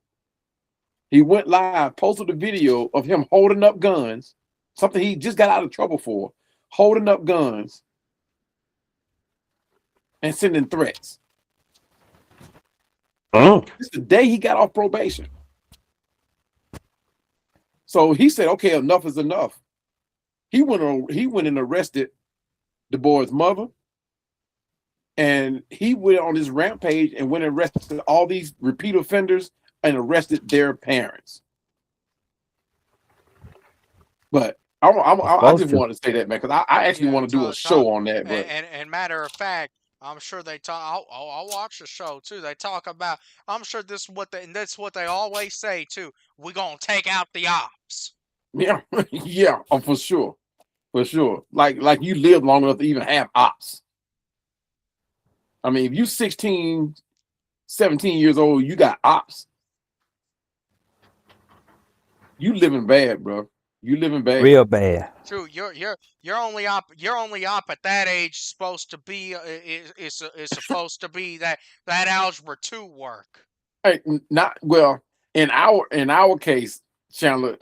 Your ops were your parents.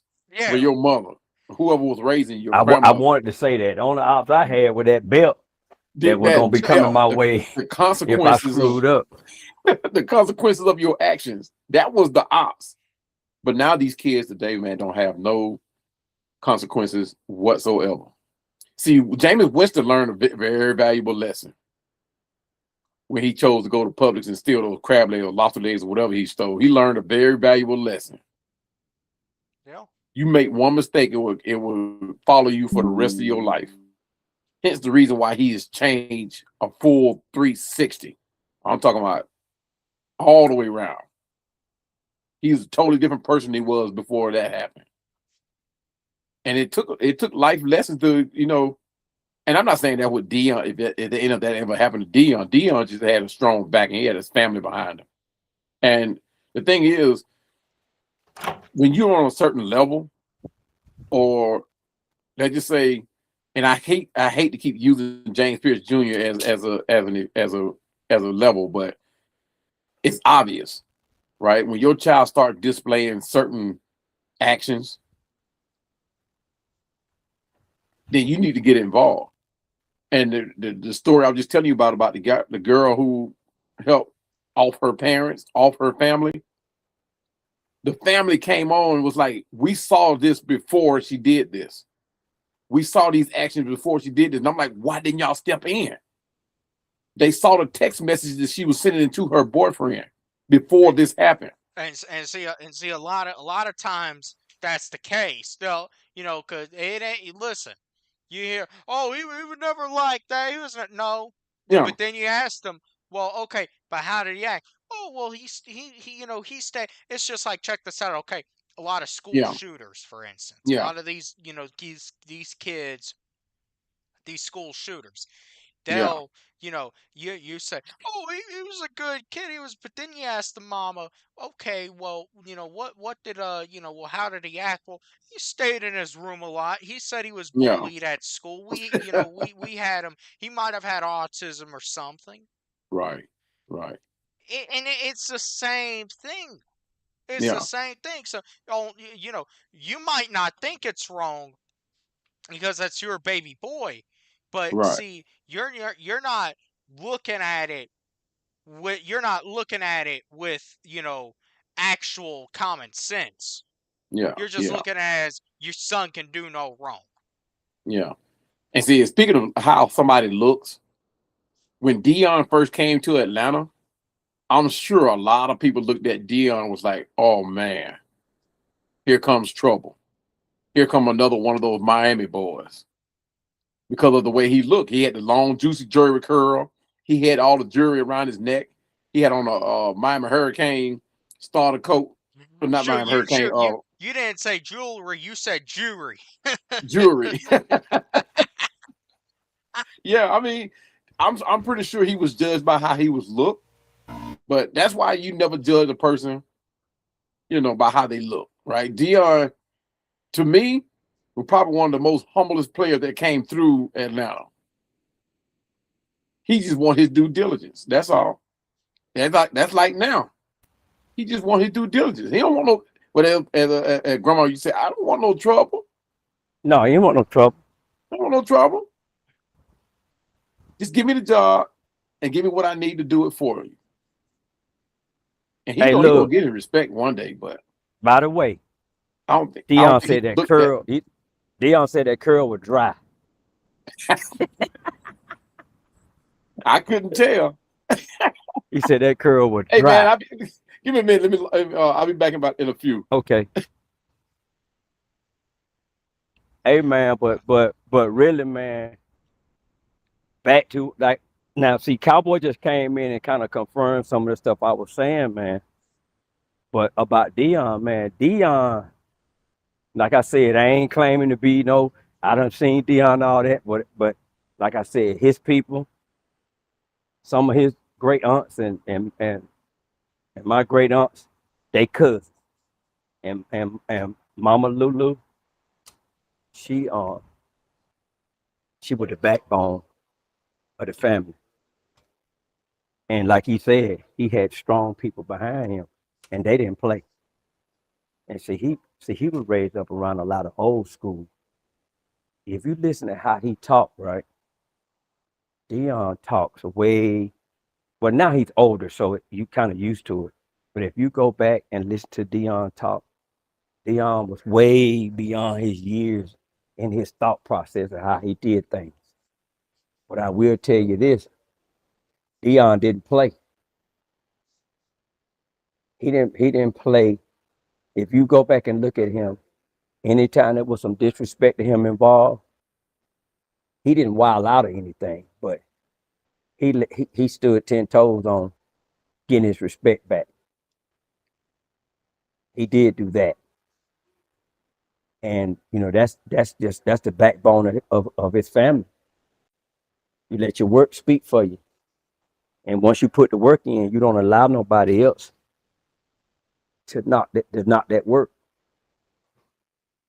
But that's another story for another time. But Deion Sanders, back on him, man, he was the original, what's the word? The original superstar to come to Atlanta and really change the game. And the entire city was proud of him. And the crazy part about it is Deion never, that I know of, Deion never got caught up in any scandals, no matter where he went. And people talking about, that Michael Vick was in the videos and all that. Man, Deion did albums. I don't know if you know the song "Must Be the Money." Deion had a couple of decent hits in the rap game, but hey, nobody talks about that. So Michael Vick didn't just come to Atlanta and just all of a sudden Atlanta was into something that they never was into before. No, Michael Vick came here and the people here, they made sure that they didn't let this happen to Vic like it happened to Deion. But the only thing about it was Vic screwed the pooch. That's what happened with him. So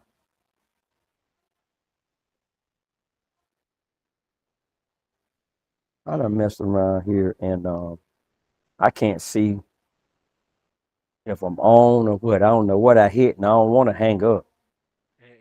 Is the hotel nice? Yeah. It's it's one of them airport hotels, so they nice. Oh yeah. Yeah.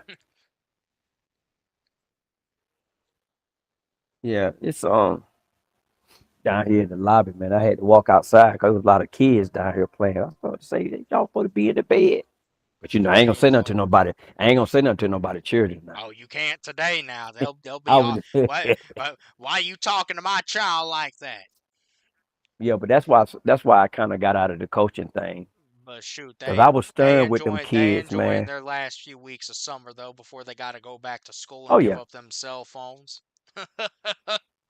Hey man. All I say is good luck to those kids this year. Because I think they kind of worked themselves out of that all over the nation, bro.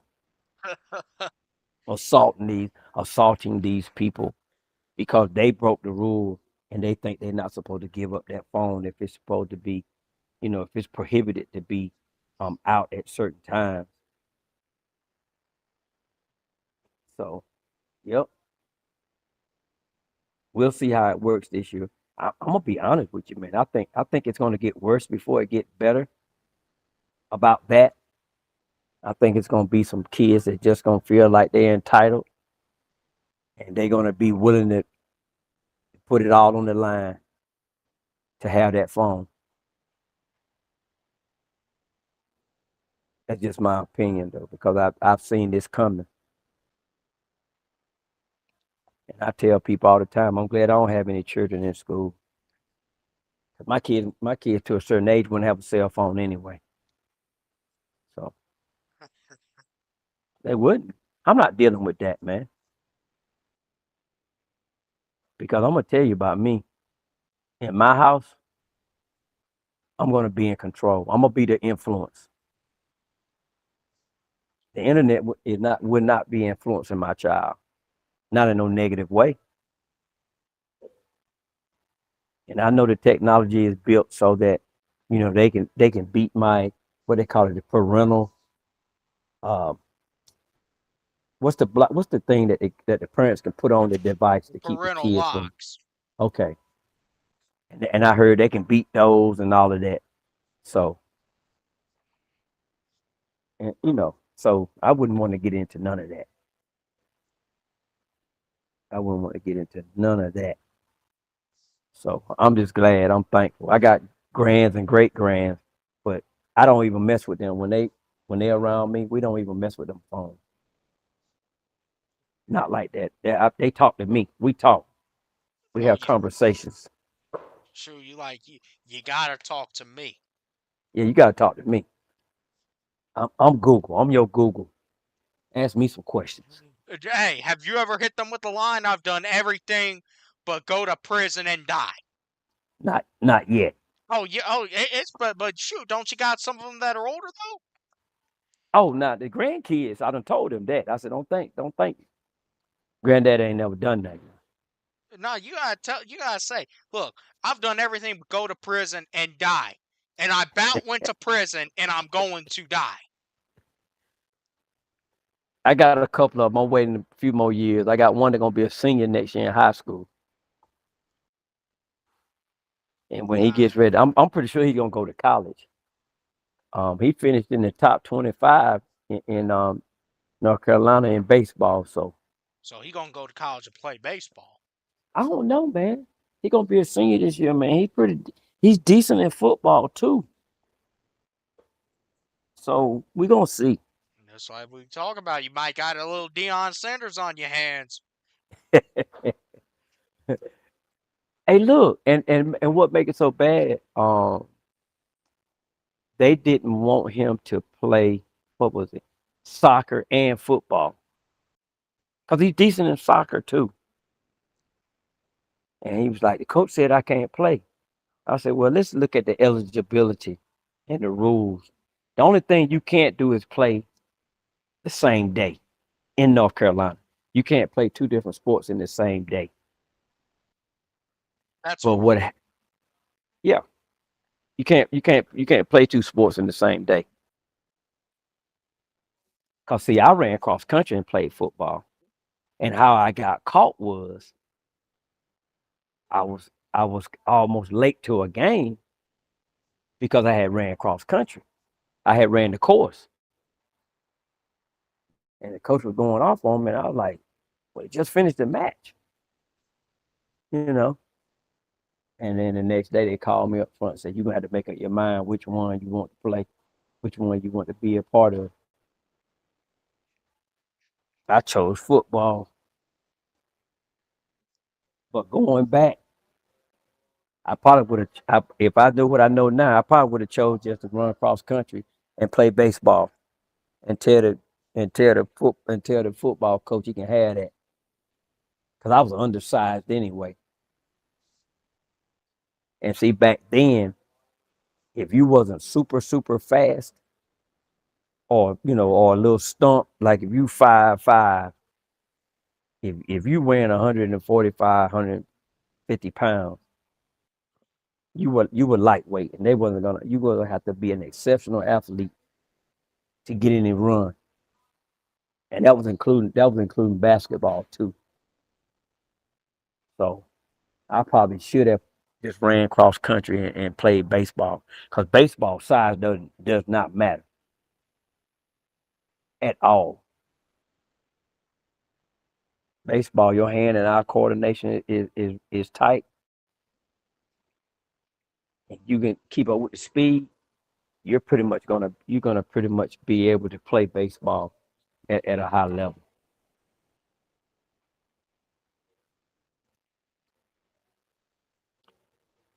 But see, that's what happened with Deion. Deion excelled in all sports: track, basketball, baseball, and football. Shoot, he probably played tiddlywinks too at a high level. But y'all don't know nothing about the tiddlywinks, though. Shannon Sharp, that was the same thing with Shannon Sharp. Shannon Sharp played. He was a good three-sport athlete, if I'm not mistaken. You know who Shannon Sharp is, don't you? Oh yeah. Yeah. So back to what I was saying about you got a lot of cats that was in high school that played all those sports and they were influenced to play a certain sport instead of kind of exploring all of them. Some of them dabbled in them in college, but you didn't really hear much about Deion Sanders in high school. I mean, in college, with this with the other things that he was doing. You heard he had speed, but they had him labeled as an athlete. Because he did it all. It was one of those. He was a Swiss Army knife on the football field with that speed that he had. So yeah, man, it's you got to if people, if you can talk to people that was actually there, they can tell you some things that they're not going to have on Google. They're not going to have on these ESPN articles and all of that because they don't really want you to know some of that stuff.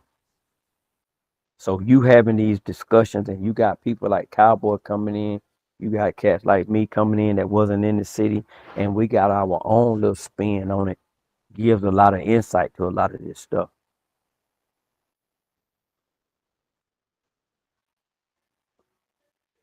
So yep, Atlanta's got some good history, great history. It just has to be brought out and used the right way for people to understand. And then you got the ones that are like the Vic debate. It's always an argument, but it's not really an argument for the OGs though. The old timers, they ain't arguing about Vic versus Matt Ryan or Vic versus Deion, Vic, or who's the greatest player. We're not arguing about that because all of them did their own thing. They got their own footprint here in Atlanta, and I think that really those discussions are not really um, helping the Falcon franchise as a whole when you're putting it on the air. I think everybody should be praised for what they contributed to the Falcons. Falcons, Braves, Hawks, Thrashers. Now you got the WNBA here. I think we should keep a lot of that stuff separate so that we can build a bigger base of Atlanta, Georgia sports.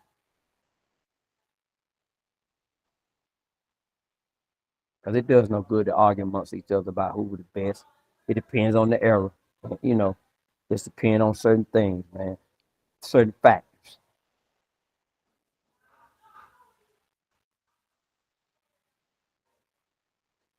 Yeah,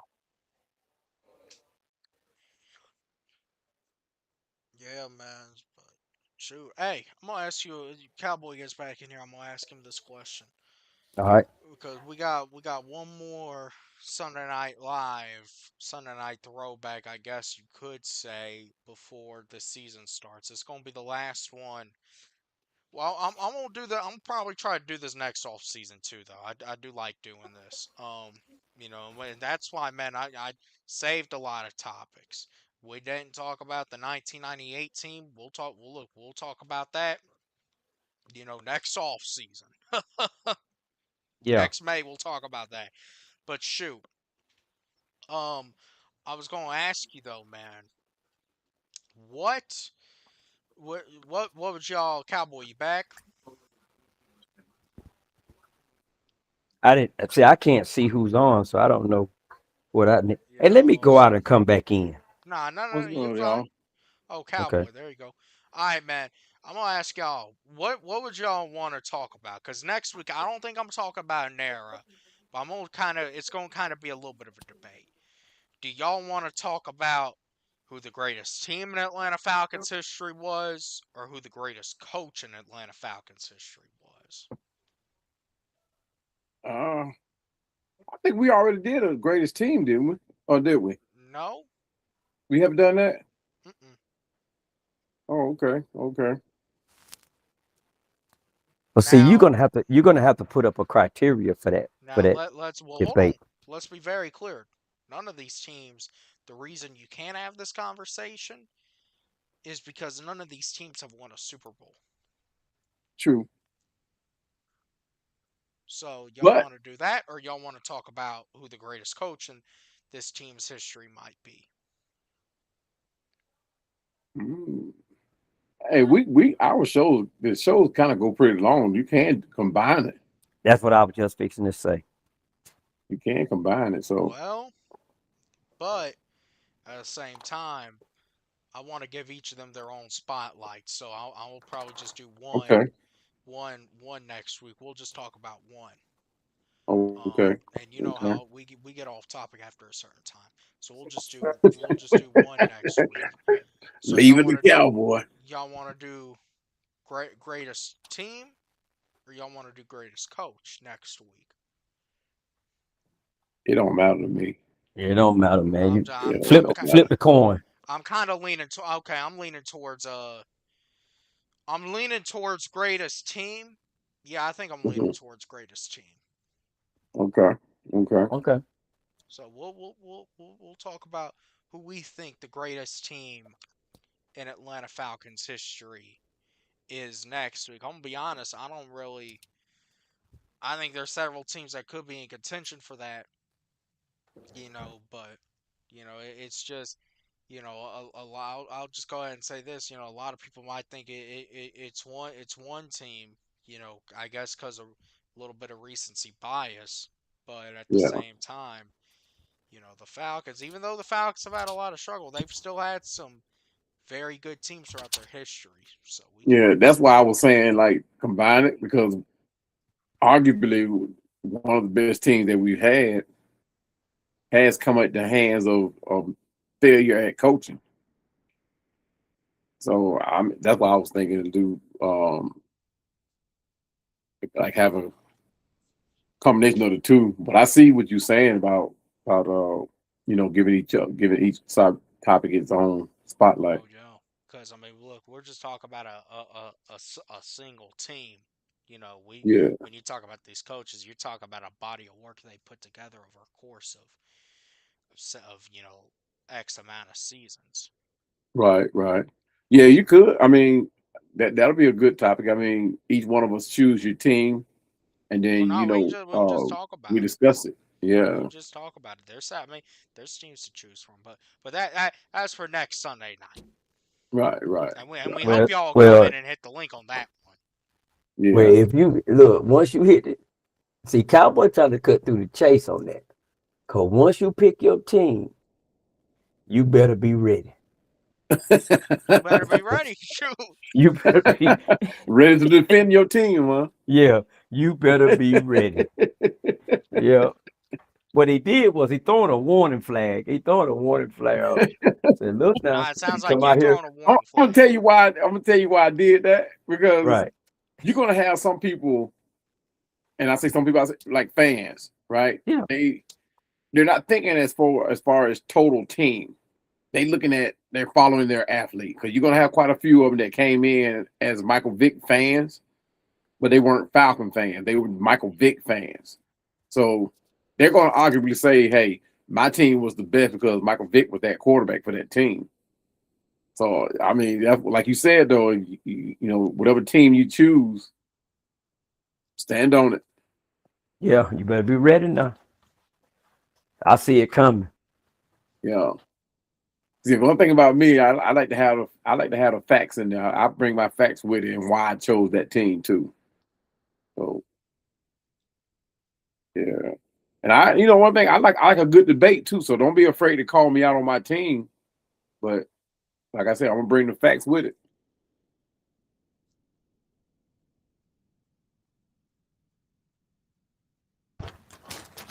Yeah. You know what? I'm gonna have to sit. That's gonna be a long process for me, cause it's how can I say this? Because, like Chandler said, because we have not won a championship, Mm-hmm. I've never really sat here and said that a certain season or a certain team was special. Right. You know, you got your. It's always been pretty much individuals because of our fail to succeed. You know, on a real high level. So, but again, maybe we Right. can do this. We can do this show right here, man, and we can help boost the team, the franchise's reputation as a whole. Right. Yeah, maybe we can do that. Right. So yeah, It'd be I'll a be good with it. topic, though. Yeah, Good it's a good discussion. topic. Yeah. And Yeah. then that way, there's nothing bad to say about the teams. So Yeah. instead of True talking that. about the True that. bad teams and the bad coaches, we're gonna talk about the good Right. teams and the good coaches. Right.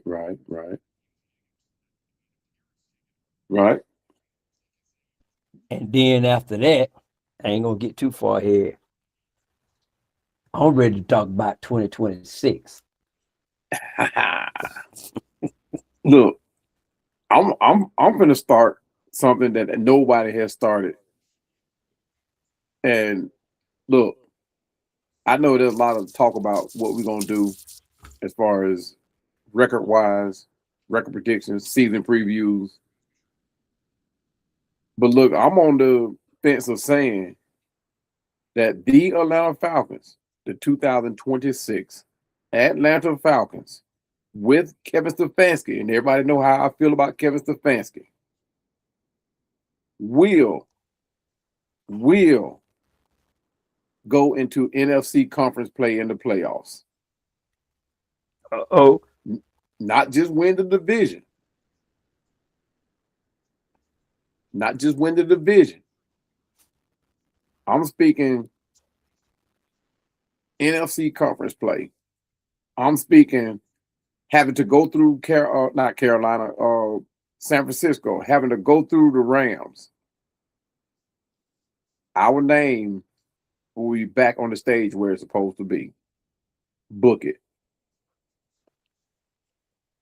but me and you, I ain't gonna say good minds think alike, but great minds think alike. But when I was driving today, by the way, I'm in Atlanta, but I just came back from West Palm Beach from a family reunion. Okay. Yeah, had a good time, saw family. But anyway, I asked myself a question. I said, why are the people that are speaking up for Stefanski continue to bring up he's a two-time coach of the year? Mm. And then you had a lot of people, well, that don't mean nothing. That don't mean nothing. Right. And I got to thinking about that thing. And one thing I can say, and you correct me if you disagree, Mm-hmm. for him to be awarded that accolade, Mm-hmm. that means that he had to show not only to be a competent head coach, Right. it showed that he had the intangibles of time management, Mm-hmm. how to maximize his team,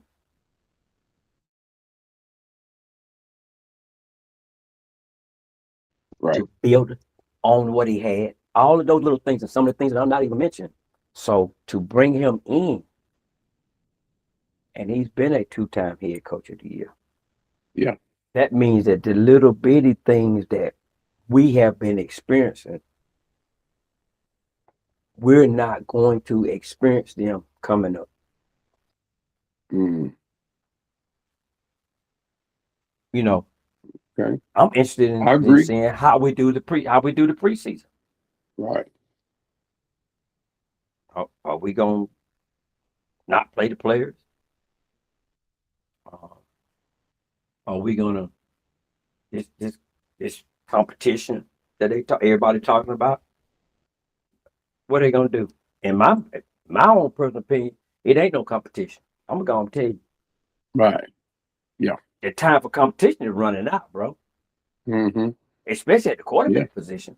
You running out of time, man. Yeah, People can talk how yeah. they want to. And look, I'm gonna put another one out there. If it's not this season, it'll be 2028 in our own home that we'll grab that Super Bowl. Mm-hmm. That we'll grab it.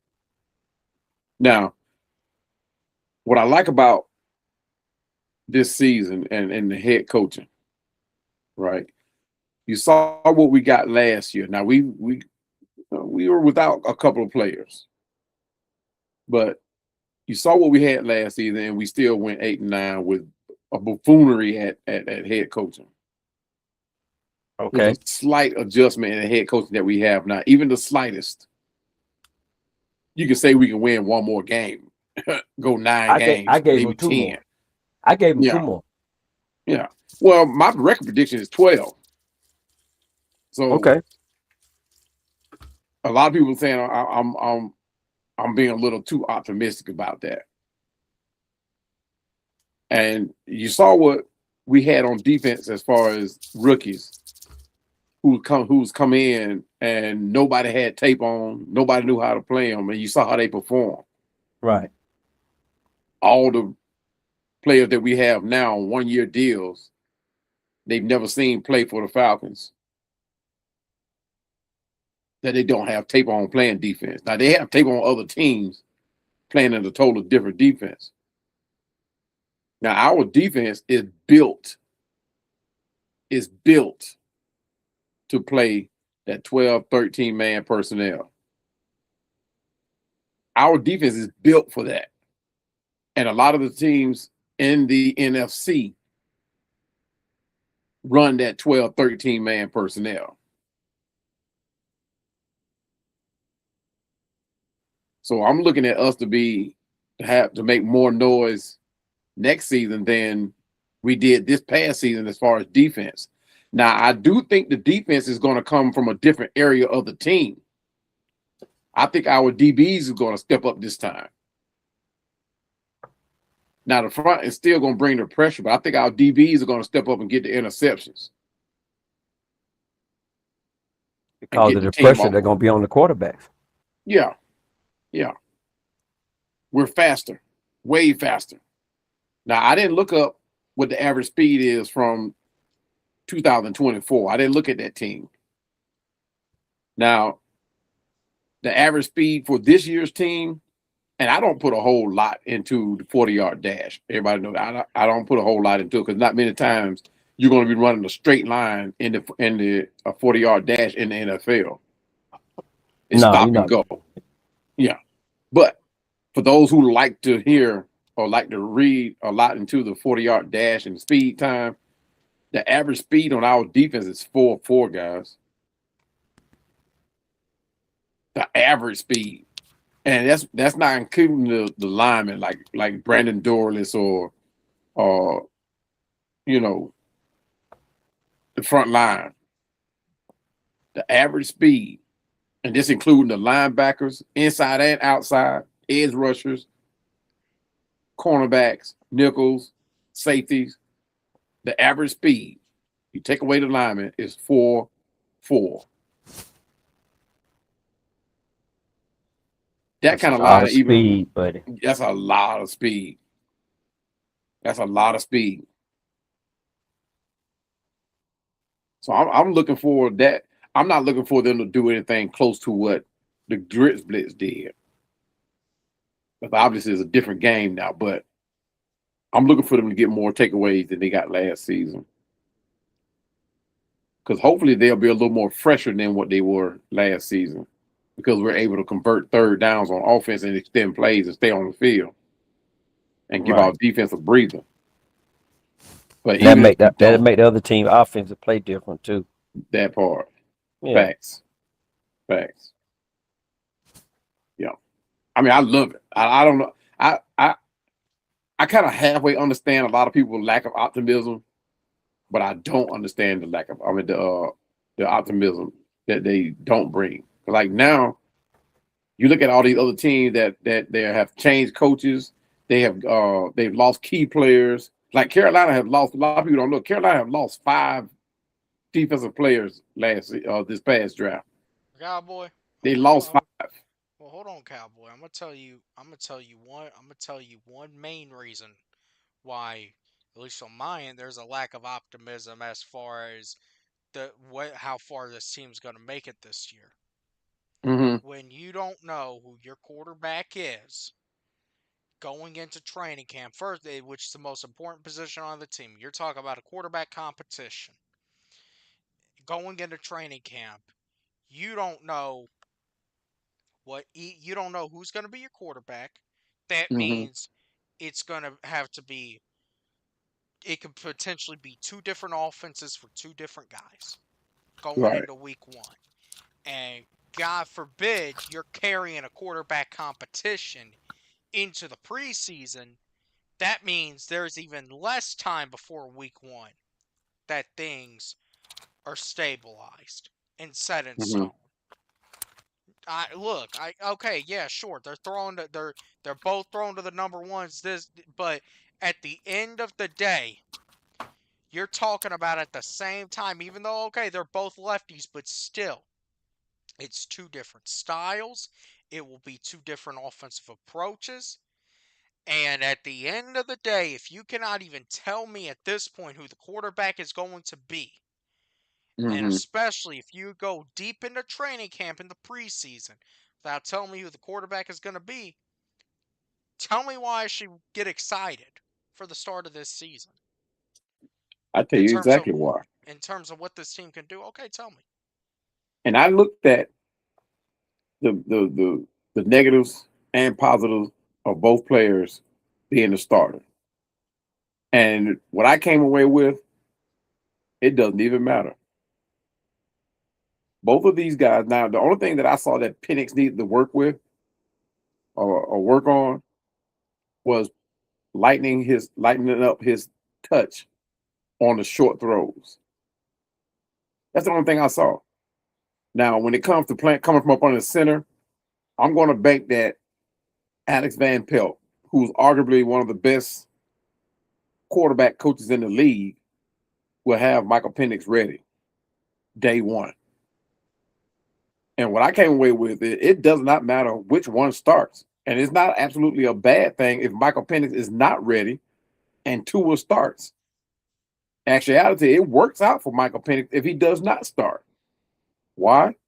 It gives him more time to heal, more time to get developed, learn the new offense, Well, Cowboy, and Cowboy. I hate to, I well, I hate to break you this news, and I hate to break a lot of other people this news too.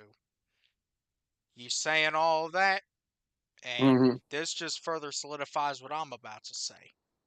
The okay, fate of Michael Penix's career is out of his own hands at this yeah, point in I time. agree. I said that. Yeah, we talked about that. Because at the end of the day, all the indications are Tua is going to end up being the starter. And Yeah, at the end of the day, the longer you drag this thing out, yeah, see, this is why, man, how you set things up, how you set things up before the show starts, it right, really, it kickstarts how it really does determine the foot that the show gets off to. And it's the right, same thing here. The fact that they have set up, we're going to have a true competition. We're not going to crown a quarterback. We're going to have a true competition mm-hmm, going into training camp means that at this point, but with how it's also set up, of just the little tidbits that they said, that it sounds like Tua does have the lead. Mainly based right, off the fact he's had actually more time fully healthy to work right. with, Well, that he already knows the offense. and he knows the offense. Right, So, I say all that to say, Michael Penix better hope that Tua's brain during the preseason turns fully scrambled. Otherwise, the fate of Michael Penix's own career is out of his own hands. right. And it's going to be in the Yeah. hands of Tua. Well, Penix does have some things working against him. One, he has to get acclimated to consistently coming from up under center. Then he has to work on his touch, his light touch in the short field, because the defense is going to give him that. They're going to play defense on his arm. They know because he has a cannon of an arm, so they're going to play on that. So they're going to let him. They're going to test him and say, "Hey, we're going to see if you can make them little short throws without overthrowing your receiver." And But Cowboy, this is the thing too. In this hmm, offense, you have to go under center. yeah, You yeah, have you're to go exactly under right. center in this offense. Listen, they're not dummying down like how Zach Robinson did. And I'm going to be Right. honest with you, too. Michael Penix probably can go under center. That was just, I think, the incompetence in Zach Robinson. Honestly, Zach Mm-hmm. Robinson was playing it very scared. Yeah. And you know what the Yeah. saying is? You play it scared.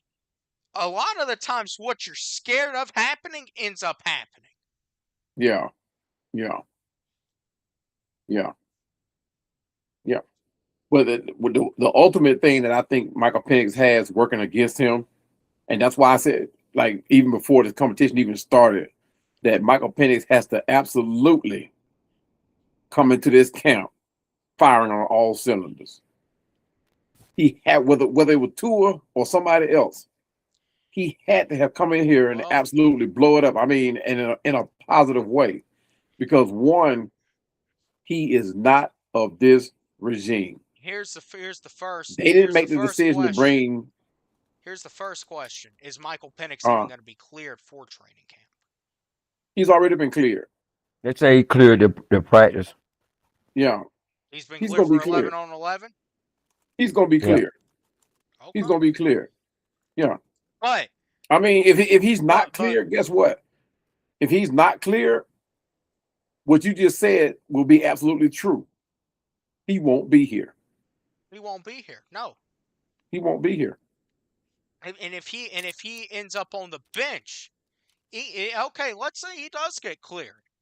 Let's Mm-hmm. say he's ready to go. He could listen. He's cleared for action. He's 100% cleared to go out on that field. So now Right. it's firing off on all cylinders. Training camp, it's an even playing field, and Tua Right. still beats him out. Then what? Yeah. I'm gonna ask you. Yeah. Then what What? about Michael Penix? Because everyone's operating and everyone's saying, well, even if Tua starts, he can still be our franchise quarterback. See, y'all don't Mm-hmm. see, and my thing is, people don't get that what I'm saying. The fate of Michael Penix's career is out of his own hands. I've been telling Yeah. y'all, it's all about. Let me tell y'all something. It's all about optics in Yeah. the NFL, especially with the business. It's all about optics. They Mm. were obviously going to have to afford Michael Penix the chance to win his job back. You know, Michael Penix, was not given a fair shake. Mm-hmm. Michael Penix, there's, he definitely the ACL injury worked against him, even though at the same Right. time, your best ability is your availability.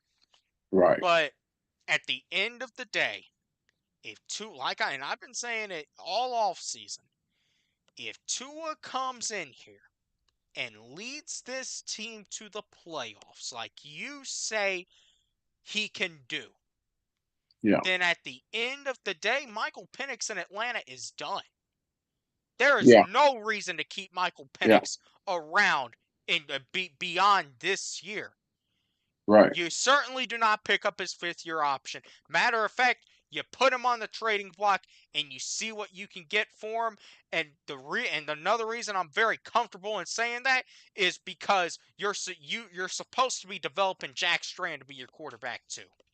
Yeah. Yeah. Exactly.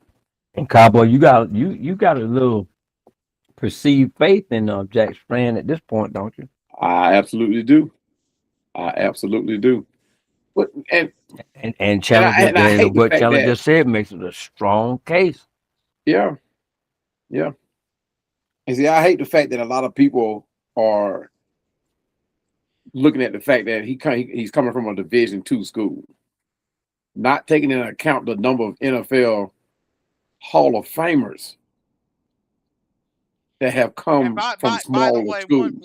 one more thing, just so we, if the shoe's on the other foot and Michael Penix ends up being the starter and he gets Hmm. his team to the playoffs and he wins his job back permanently, there's no reason to Yeah, keep Tua around either. I just want to leave it exactly, there. It's the same thing applies exactly. for both guys. Hmm. You're exactly right. You're exactly right. But I'm still a Yeah. little ill about them. They're not um saying hinting in no kind of way who they're gonna go with at quarterback. I think just the pressure of the media and pressure of the fans. But Well, and then when Mr. Blank said, about the franchise thing of Michael Penn, uh, I think that a lot of people came in head first for the okie doke. yeah. And I hate he said it. I understand what he was saying, but at the same time, I don't think between Matt Ryan, Stefanski, and Reese, and what's the other guy, the quarterback's coach, Van Pelt. Van Pelt. Van Pelt, I yeah, don't think that they're going to let that statement influence anything that they're doing for this franchise, especially the way that they came in. yeah, You know what I'm saying? They're yeah, not going to listen. Whether these fans, I don't care how smart these, and I'm talking to the content creators, the fans, the ESPN, all of these people. I don't care how smart you think you are yeah. and what you say. I'm willing to bet $1 on a nickel that Stefanski and them ain't even tripping on that, on Oh what we no, of saying. course not. We like we put a little pressure last season on the coaches, and even with Arthur Smith a little pressure. But I think this group that we got here now, especially with Matt Ryan up front, nah, Yeah, they not gonna be tripping yeah. at all. I think they done listening to the fans, man. Yeah, I want to say they may have listened to the fans on bringing Raheem Morris in here, but I don't think I think they're done with that. I mean, we can't even come together as a fan base and get our asses in the seats, you know, and support the team that you so called say you're a fan of. You know, you want to talk about your team and dog them out.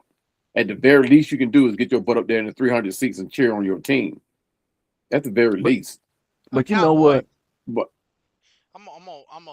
You say that. You just said a very key part. Even if it's a 300 seats. A lot of hmm people now look. I get if a big time team like Pittsburgh or Dallas is coming to town, or even Kansas City comes to town. I can kind yeah, of get okay. I can get you're saying, well, the tickets are too much to sit up there for $200, man. Okay, I get that.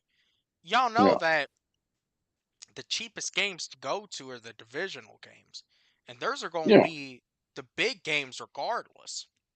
right. But man, any game, the Carolina game, you can get in there for like $60 a seat. I'm gonna be hmm honest, to just get in the nosebleeds. Right, right. Okay, Yeah, listen, at the end of the day, y'all are spending money on all sorts of other stuff. Y'all make all sorts of excuses not to go to a game. yeah, Y'all go to these games if y'all wanted to. Don't even and check this out. Mr. Blank don't even give y'all an excuse with the oh well I mean the food's too much. He don't even give you an out with that because right, you got a right. damn $20 platter. You got Look, look, you got listen. They're gonna feed you cheap candy while the Falcons are losing. The only thing that I might give you a little bit of you know a little bit of slack for, I might cut you a little slack for is the parking. But at the same time, if you're comfortable with public transportation and you ride more to everywhere else, ride more to the yeah. game. Look, I'm the type. Look, I do all my due diligence. Right before I come to the game, I eat. I eat a nice little breakfast. Take me into the game. After the game, I'm treating my wife out. We're going out to eat somewhere. I mean, now it's on you if you want to spend money inside the venue, right? If I do spend money in the venue, I'm going to go get those $2 hot dogs and $8 beers, and that's going to do Hey, me hey, for. listen. I'm gonna get The my feel on. look, the food in there is good. Oh yeah. But see, that's the thing. A lot of people they are more into the restaurants and the club than the game now. It's a social event for them, not a sporting event. Shoot, I was gonna They say, well, they rather spend the 200 because they listen. What these clubs charging now to get in, and they charge a pretty penny. These guys are charging upwards of $200 to get into a club. So for them to spend that amount to go to a Falcon game, that's nothing to them. But when they do get in there, they want to still show that they are bossing. They want to go to the restaurant. They want to ball out. They want to buy all this alcohol, knowing you got to pay your bills when you come up back out of there. But I'm not telling everybody to do what I do, right? But it makes sense to do what I do. And we get dropped off. We don't drive into the venue. We could very easily drive. We get dropped off and say, hey, and then after the game, we're sending the text and like, hey, we're into the fourth quarter. Pick me up on the fly. yeah, you having the black escalator, the limousine pick you up. See, man, you and Big Low, the more y'all talk, the more y'all reveal. Hey man, I don't care if I'm getting picked up in a two-door Honda Accord, bro. I'm not paying upwards of $200 to go park. I'm sorry, I can't do it. Look, I feel you, man. Look, I I remember can't a do lot it. of times, man. Okay, last year, probably for like I'd say half the games. Right. So I wasn't driving, for either of the night games, and I think Right. I have to think what were the other two games. I think the Miami game, as well as I think maybe the first game versus Tampa, like 3 or 4 games last year. No, I think I did drive to the Tampa game. I don't remember Mm-hmm. about the date, but I know at least 3 of those games last year. I was, I either Ubered or I was carpooling. So yeah, Right. I understand. Look, I get it. The parking's expensive, and shoot, I'm gonna be honest with y'all. I might do more carpooling this year Yeah. than I did last year. Well, the So money talking right now. Y'all talking money. I'm gonna tell you how the ball on the budget. Modern parking is free. $5 round trip from end to end. Mm-hmm. So it ain't, I don't want to hear that. Not from Yeah. y'all. From from the excuses. Let me tell you what the problem is in Atlanta. And I found this out since I started subscribing to these channels, Mm-hmm. be it content creators or the chat or whoever. This one city right here, and I've been a lot of places. People here are so stuck on being right that they don't make a call.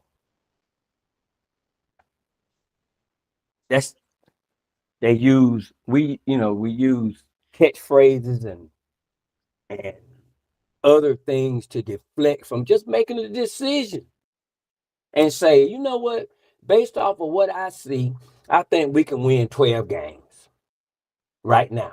I'm just using that as an example. But Right. they won't do it.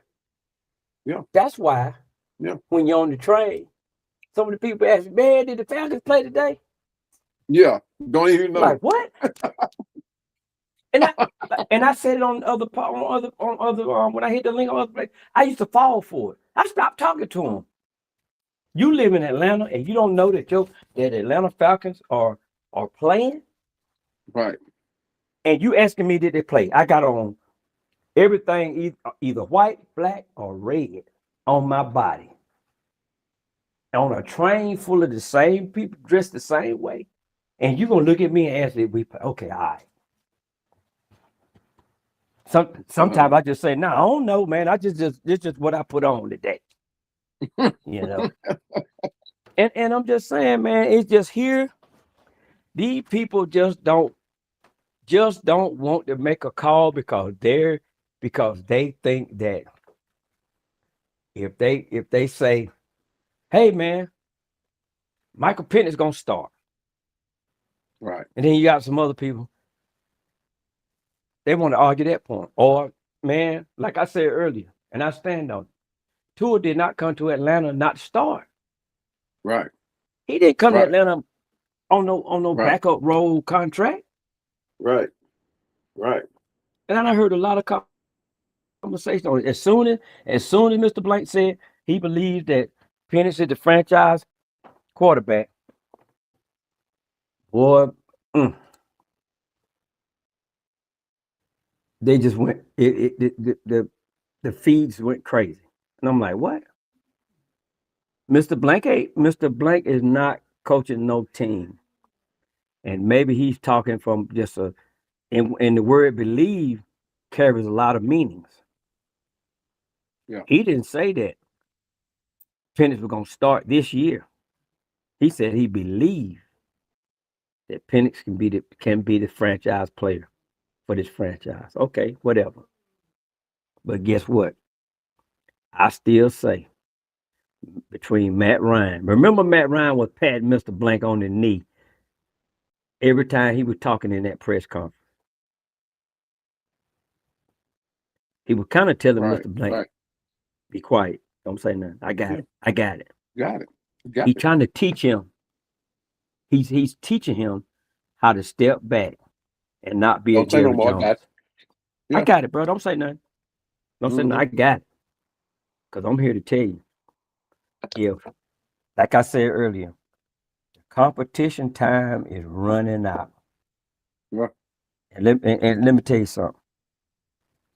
If they play the start, okay, we played Denver first, the first game. How in the world are you gonna go in that game and gauge your quarterback play when you got to break your team down closer to the 53? How can you do that? Why would you even put yourself under that kind of pressure? Yeah. And then the next week, that's your only home game. Okay, then the next week you go to Indianapolis. Okay, go to Indianapolis. You got to do some more. You got to not only travel, now you got to do more analyzing. Right. And then your third game is in Miami. Are you going to risk your star players on that bad field? Right. Right. Who you going to send out there in Miami as bad as that field is? Yeah. I'm You're just saying. exactly right. So, You're exactly again, right. I think that Stefanski and them spun a narrative to kind of stifle the big debates. They already know who they want, man. Mm-hmm. You think they don't know the condition of Michael Penix right now? They know. And They know. and I hate to hurt some people's feelings, but from my experience of being in working for a corporation, if you're out on long-term disability and you come back to work, you cleared by the doctor to come back to work. Yeah. But you don't come back 100%. You come back in on light duty. Right. Right. Especially Now if you you're a got a physical liability. job. Yeah. Right or wrong. Now you're a liability still. So how is Penix 2 weeks ago wasn't able to do nothing?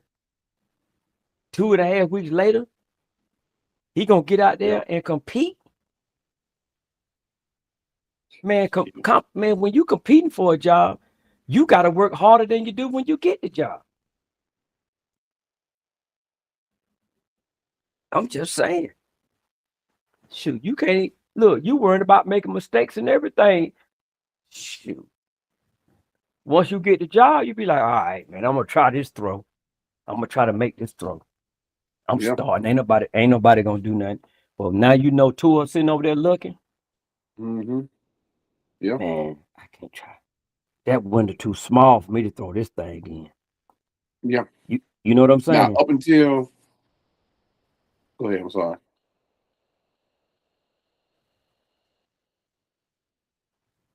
But up until Casey Washington got released, most of the drop passes that were happening came from when Michael Penix was throwing the ball, and even in that 7-on-7. I don't think he did an 11-11 yet. I don't know. Because I haven't seen the footage anyway. But I think he is throwing 11-on-11. But now people were saying that Casey Washington was the fault behind that. But when you start looking at chemistry between a quarterback and a receiver, whether it's the quarterback fault, wide receiver fault, people are going to speculate. Okay, was that ball placed in an area where Casey could have got his hands around, or did Casey just didn't get his hands around? And see, this is where people got to separate emotions from facts,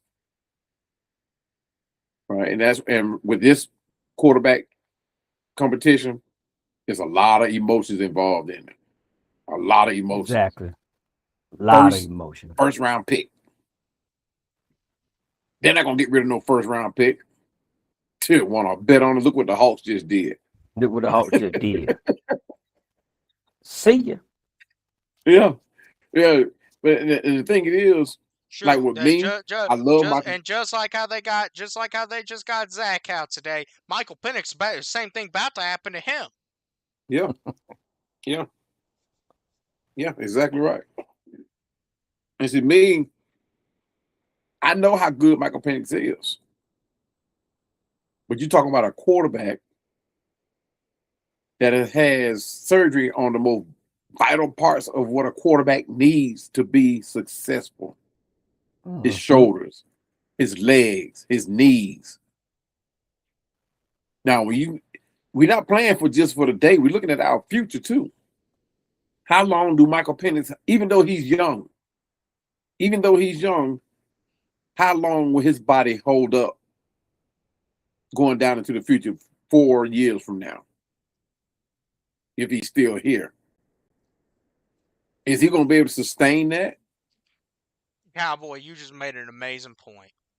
Because I'm even if Michael Penix starts all 17 games this year, at any given point, this dude's already had 3 ACL surgeries.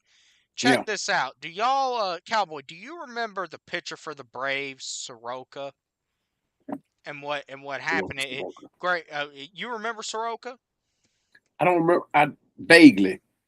Okay, but man, the dude came in. It was like 2019. He came in amazing year, and man, when I tell you this dude looked like he was about to be, looked like he was about to be one of the great Braves pitchers. I mean, this dude. I mean, you're talking about this dude could have been like a modern day, kind of almost as good as one of those big 3 pitchers were back in the day. Man, this dude, he had it.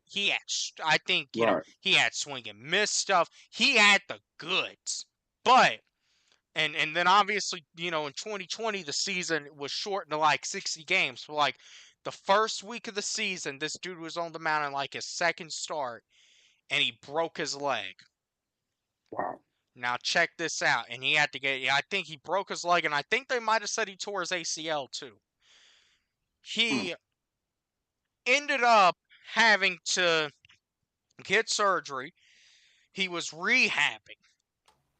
And he was just walking down some stairs or walking in a hallway or something.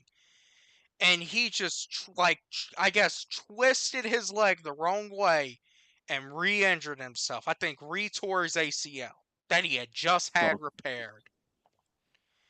Freak accident. And what I'm saying is the same thing can happen to Michael Penix. Yeah. Literally the same exact thing.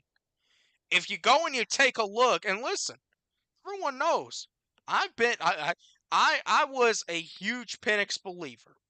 Talked the guy up, defended the guy, but take a look at the play he got injured on versus Carolina. He wasn't even hit that hard.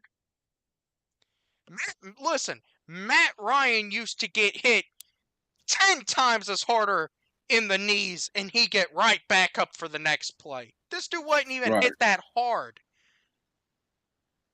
Chandler, It, they it, said he got rolled up on. Because I said the same thing you said. I said I don't see the injury. yeah, I'm I like, don't. I don't see it. he might have gotten just rolled up on. I But never saw guys, it. you got to remember, all it takes is a freak accident. I mean, it really it's not about excuse me, it's not about how you get hit. It's about the part of the I body that does get I hit. Because understand that, but also I this want to is see the now play. yeah, this is now the third time that he's had to have surgery on his ACL. Third time that right, he's had to have surgery on his ACL. And listen, ACL injuries back in the day, both of y'all could probably, attest to this. An ACL injury back in the day, your career was done. Yeah. It yeah, really you're right. wasn't even up until probably around the time Tom Brady tore his ACL that there was really, I think, extensive research done that you could be able to come back from an ACL and still have a successful career. But even Tom Brady said it that listen, after that ACL injury, it was hard. It was hard for him. And he won Yeah, 4 Super Bowls after tearing that ACL. He won 4 more Super Bowls. But it was still so hard for him after that injury. Mahomes is going to go through the same thing. This is his first major injury, too. Penix has been through this thing now 3 times. And at the end of the day, listen, I've tried to hype the guy up, and all that stuff. But at the end of the day, you can't deny this stuff.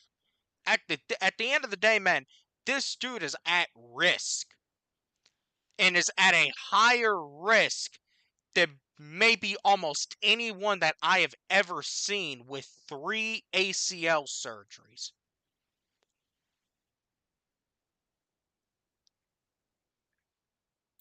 yeah, And it's a shame because yeah. I truly think that all things considered, the dude has everything to actually turn into a very good quarterback in the NFL. I think the issues he does have outside of, yeah, obviously the injury, the under center stuff, that honestly comes from the injuries.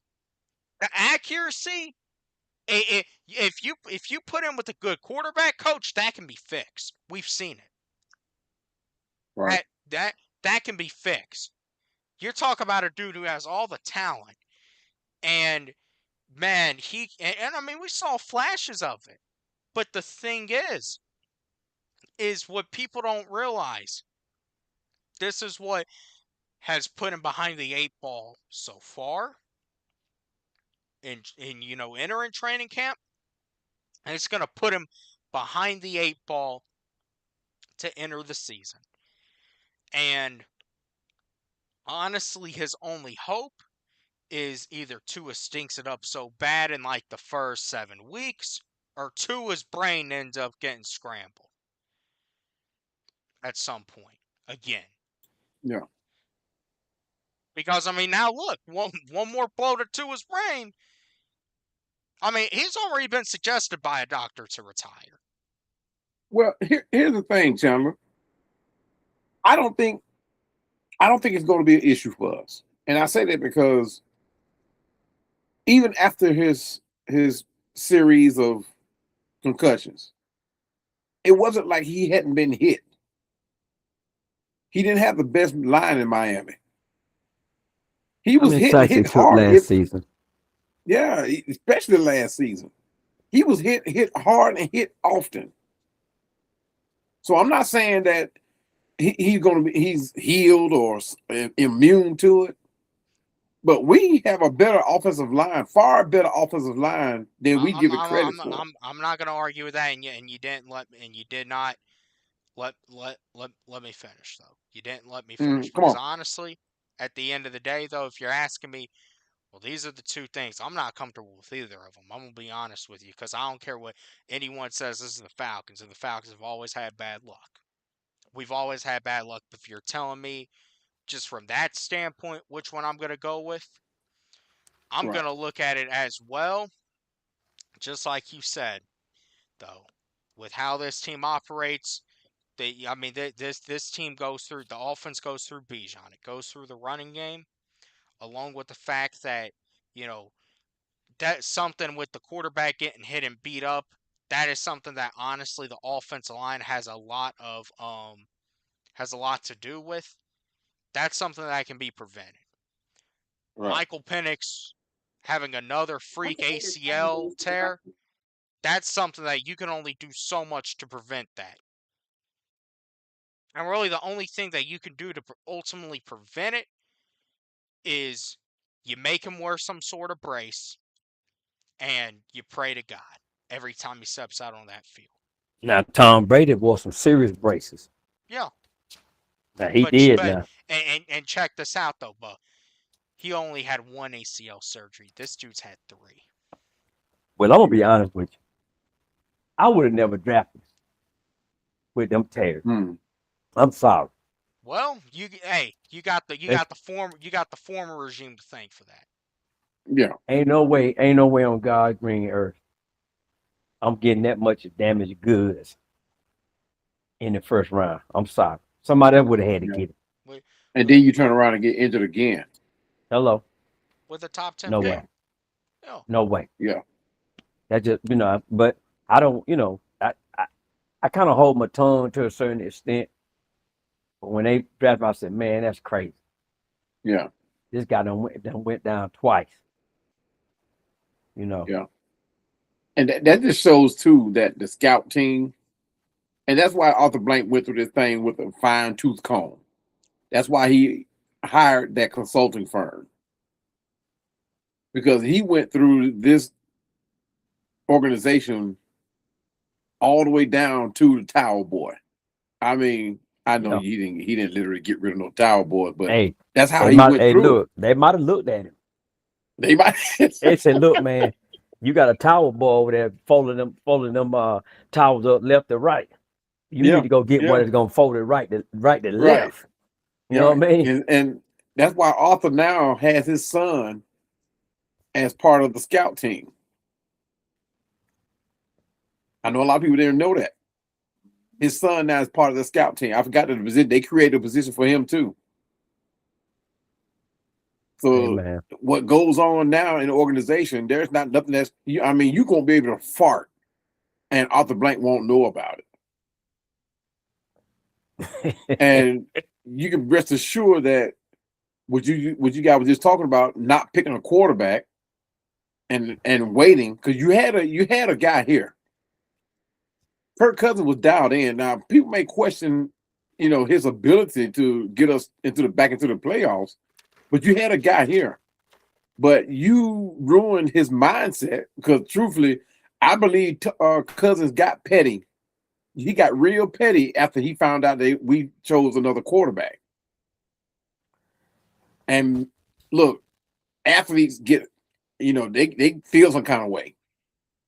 And I'm one of those guys. Like, if I'm your guy, then ride with me. And if you not satisfied with me, then you come talk to me. Don't do something backhanded and like in Kirk Cousins' case, go get another quarterback after you don't told me, like, hey, you the guy, then you going to pay me.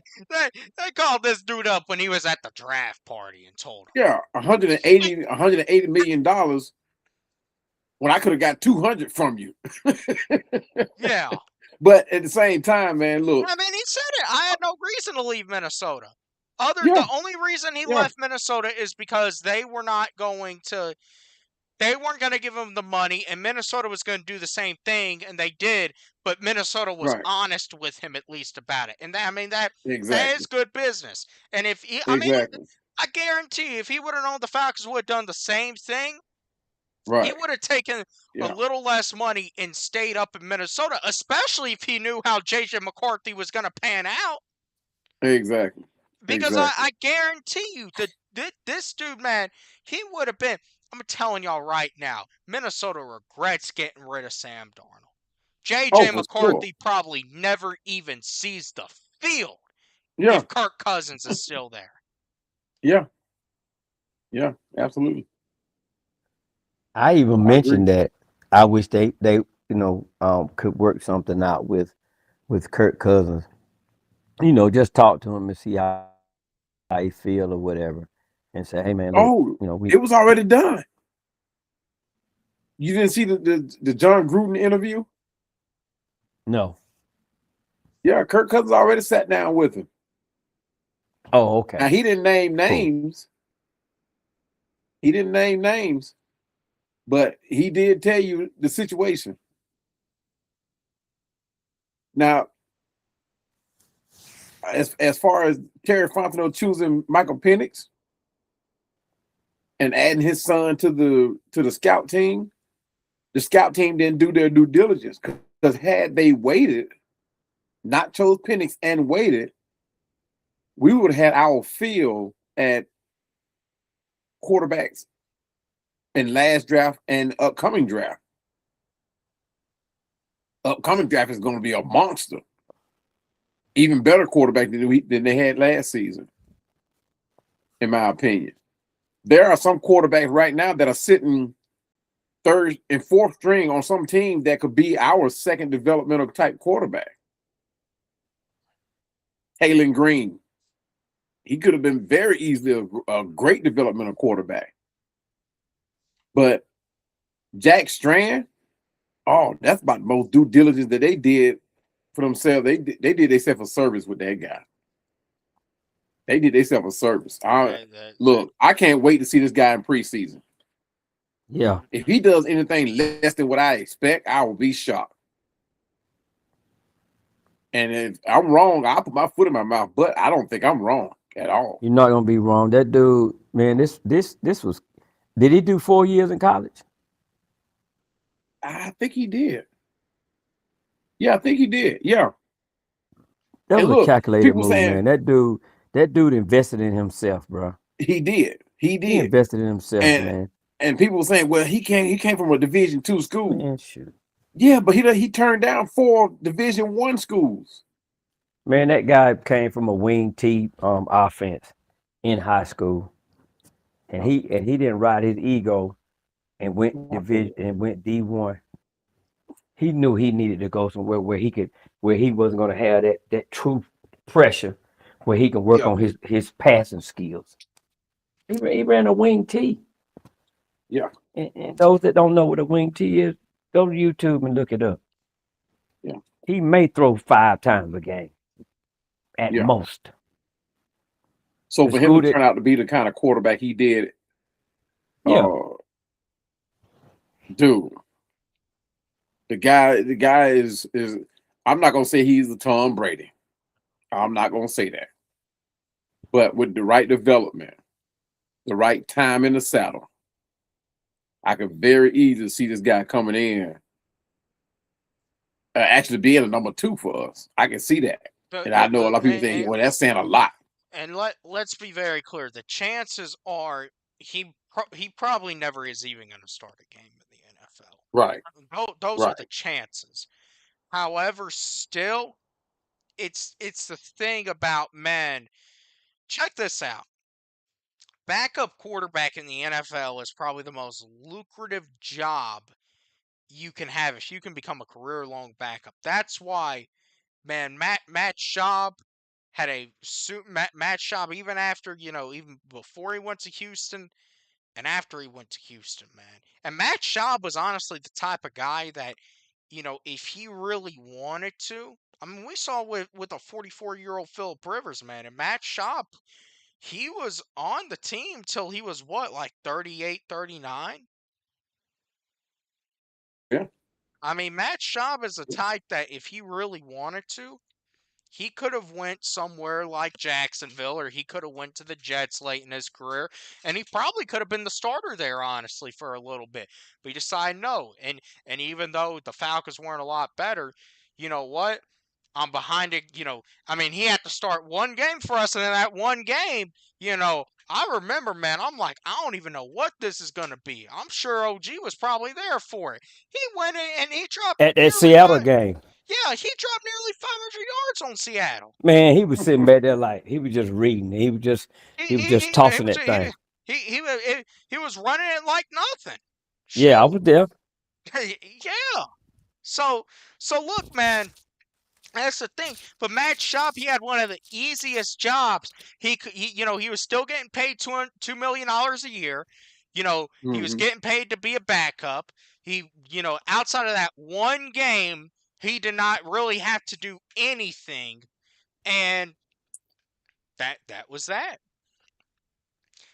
And check this out. You telling me there's a job? That's why I say backup quarterback in the NFL is probably one of the most lucrative positions you can actually have. Hey, that's Matt. That's Kirk Cousins. Ask Kirk Cousins. He'll tell you. Because Mendoza is coming in, they're predicting him to be the starter. I thought they said Kirk was going to start. Well, he's going to do what he was supposed to do here. Well, he's supposed to have done here for Penix. He's going to help develop a young quarterback. Start 2 or 3 years, and then he's going to hand it over. That's what he was supposed to do here. Yeah, but he won't be a starter for 2 or 3 years. His body. Okay, so that they're setting it up though the right way for their young quarterback. Yeah. Okay. Yeah. All right.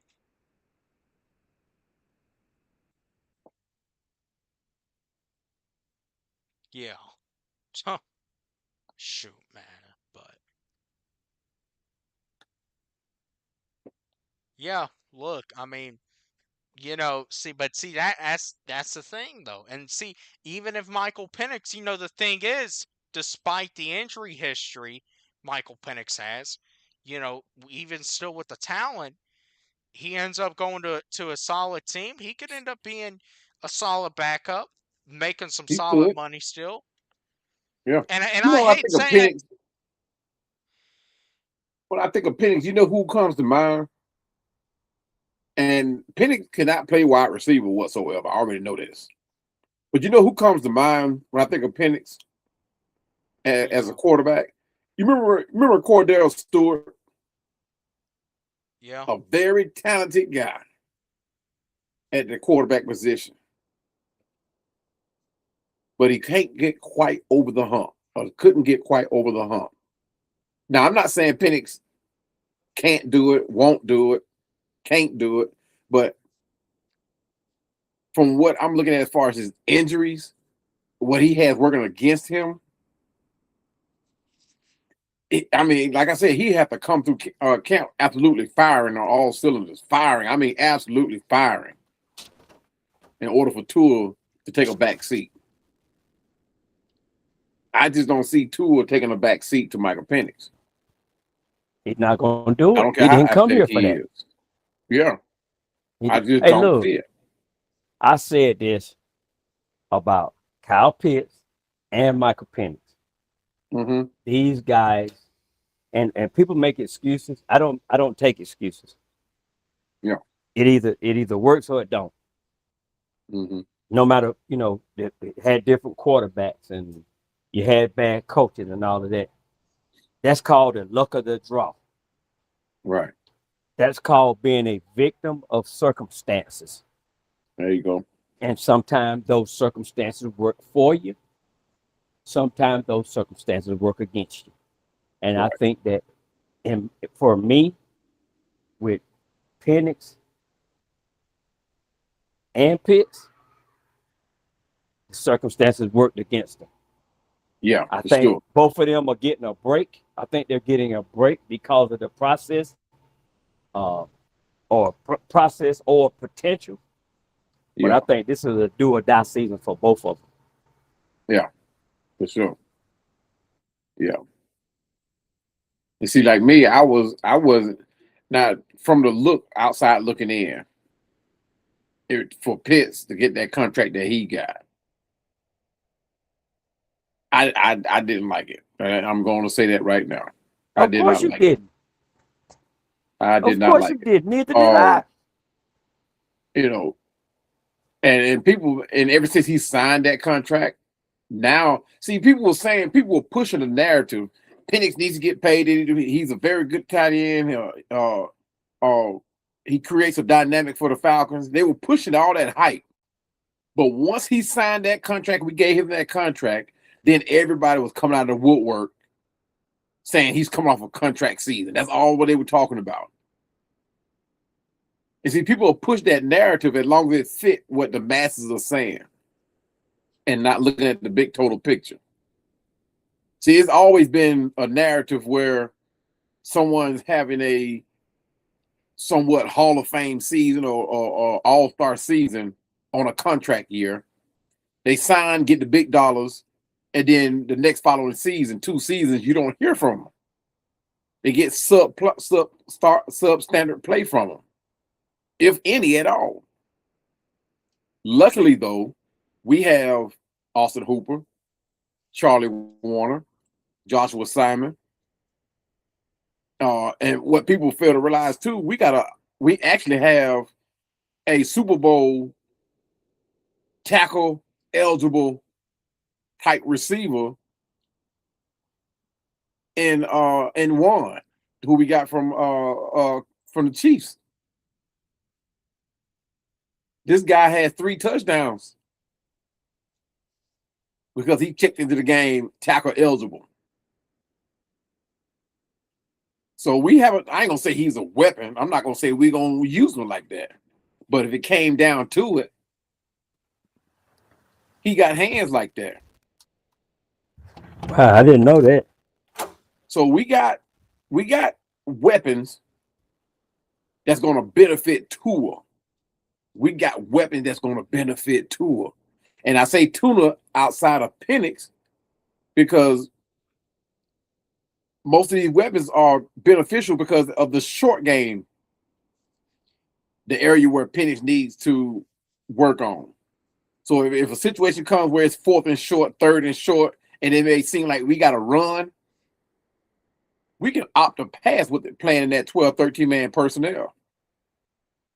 See, a lot of people not looking at the fact that we have that offense now. That's the offense we're running, double tight end set, and not realizing the benefit of having double tight end set. Double tight end sets means you got maybe 1 or 2 more receivers on the field, not just blockers. So if you got Charlie Warner and Kyle Pitts on the team on the field at the same time, guess what?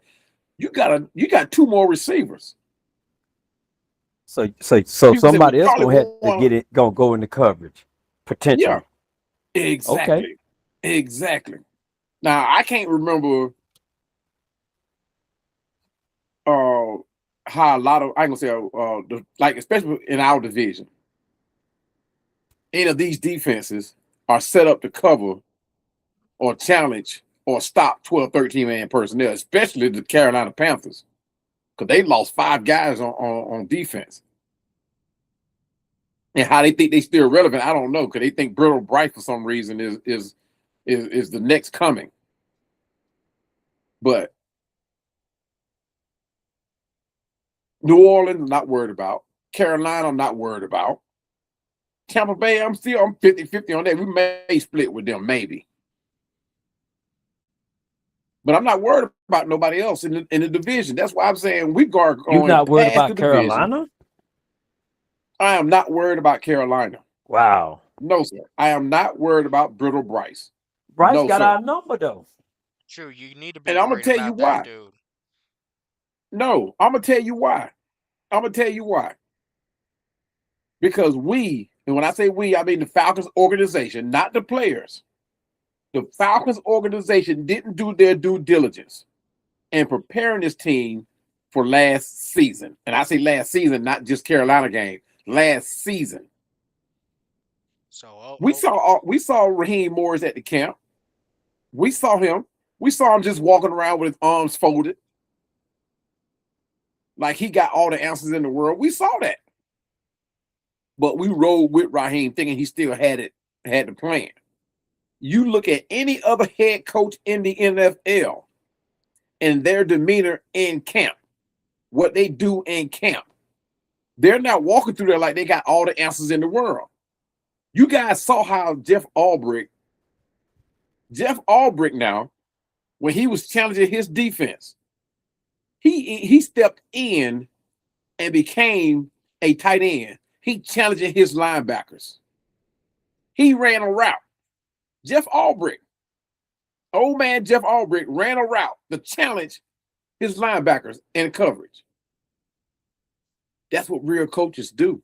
Okay. All right. And check this out. It was Jeff Ulbricht's defense. Don't get me wrong. Love where this defense is headed. It was Jeff Ulbricht's defense that gave up those 450 yards to Bryce in the bends. Yeah. But on the flip side of that, you're looking at the offense that was giving up the game, or should I say giving up a series on second down. They could not get out of third down. And OG, you mean to tell me that when Bryce comes up in here week 2, you're not worried about what's going to happen? I am not worried about the Carolina Panthers. You heard it from me right here, right now. Book it. OG, you there? Yeah, I'm here. You agree with him? You think there's no reason to be It worried about Bryce at all? depends on the first game with me. I am not worried about them. No. Listen, man. It Okay, depends look. on the first game. Hold on. No. First game, man. Look. Check this out. I don't care what happens the first game. Straight up. I don't care what happens. I don't care if we beat Pittsburgh down by 20. I don't care if we get beat by 20. Going into week 2, the number one thing is that defense better come out and they better flip the script on what's happened these past 2 years with Bryce in the bends. Yeah. And I believe look. There are some teams that lose 1 player, 2 players, maybe even 3, and still be able to sustain. But you lose 5 starters.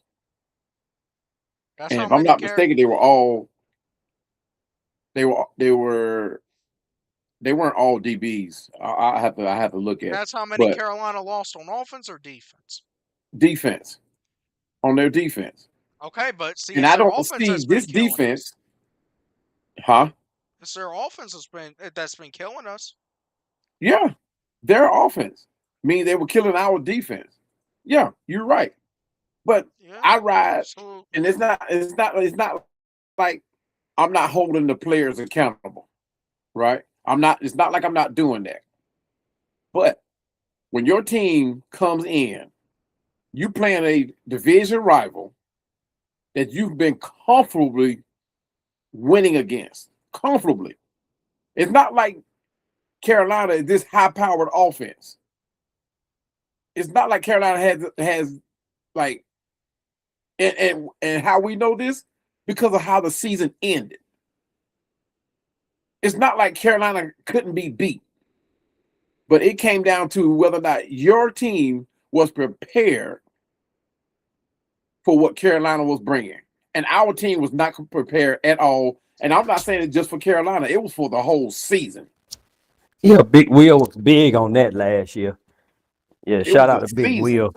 He said the preparation was terrible. Yeah. The entire absolutely season. Terrible. Yep.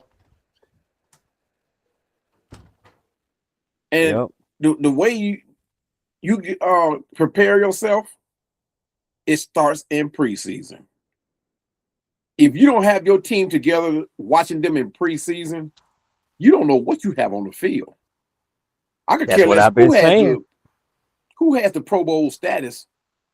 I could care less who's on the way to the Hall of Fame. This is another season. This is a brand new season. You got to see the chemistry in your team, not just one player. That's like when this preseason starts. I want to see my starters playing at least 1 to 2 series a game. I want to see it. People argue the fact saying, "Hey, you risking a chance of your players getting hurt." So be it. You can have somebody coming in. You can get hurt getting out of bed, twisting, getting a long stretch in, and twist something. You're right. So That's that how I hurt my excuse to Seattle. That's me, how I hurt my sciatica nerve stretching. yeah, sciatica nerve, yeah, yeah. You stretch the wrong way, you can hurt something. And Chandler, you brought up a great one. You walking downstairs, and you took that step just a little bit too long, like what happened to me.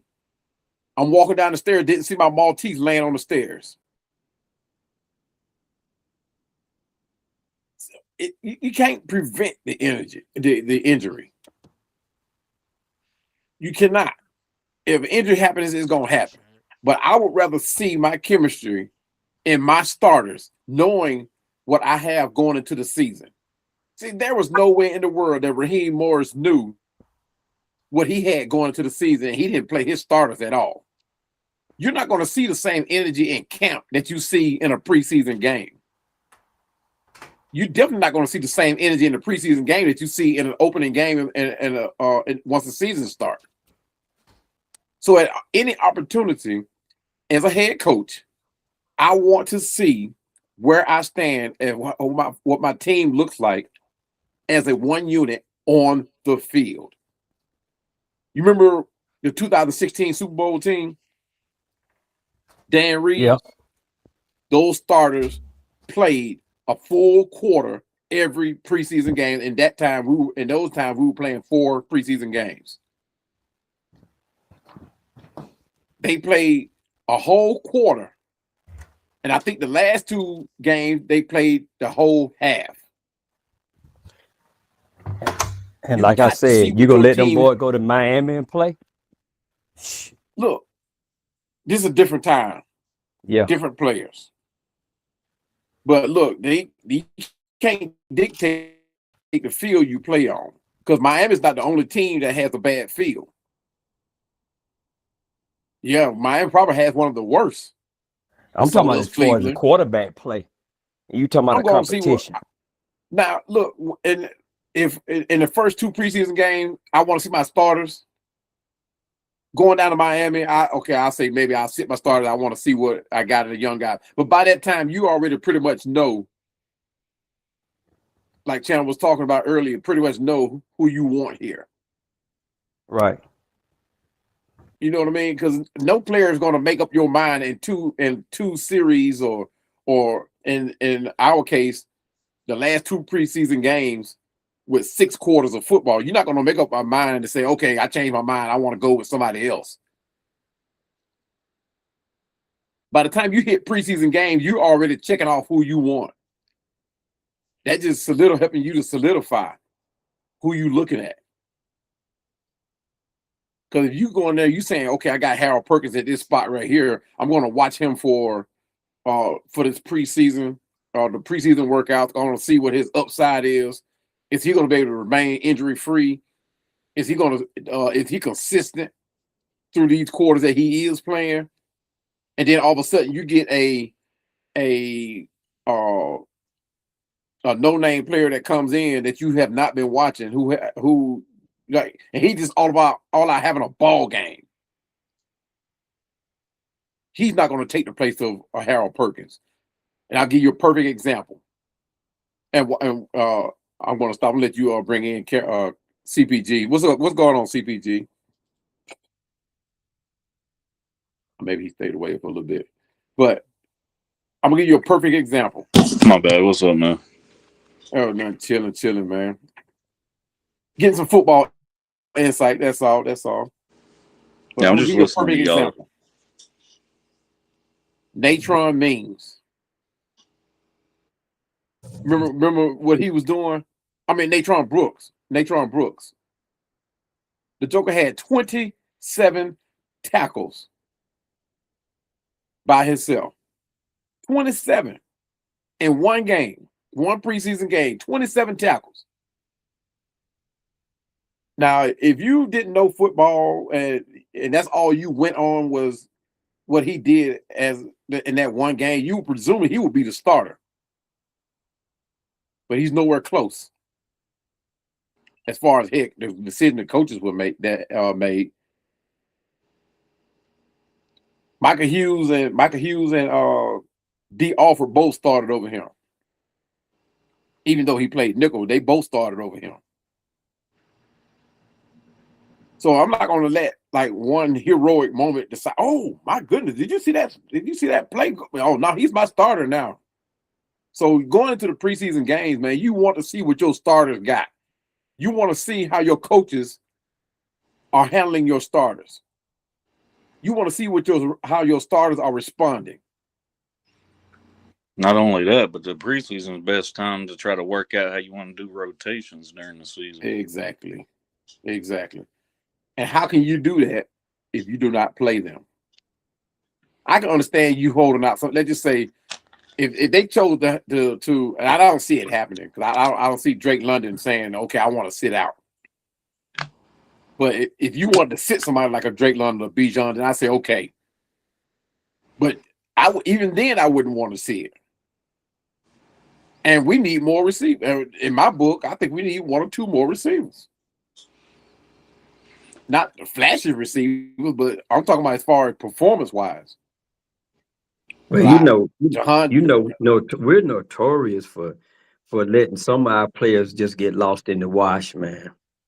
Yeah, you definitely need somebody to take some of the attention off of Drake. Yeah, for sure. Chris Blair been having great preseasons for the last 3 years. Yeah, and then other receivers get to play on Sundays and he don't. Yeah, and he's still hanging in there. For the last 3 years, he's been that guy. And for some reason, they stick him in the bottom of the rotation. That's how Josh Norman was for us for years. He'd ball out in preseason. Ron Rivera just wouldn't start him. And then in 2015, when he did, that was the best year he ever had. I think part of it was because him and Cam got in that fight, though. Oh, yeah, for sure. For sure. It's like when you fight one of your brothers and you're like, all right, I'm going to prove to you that I'm better than you now. Watch. Right. Yeah.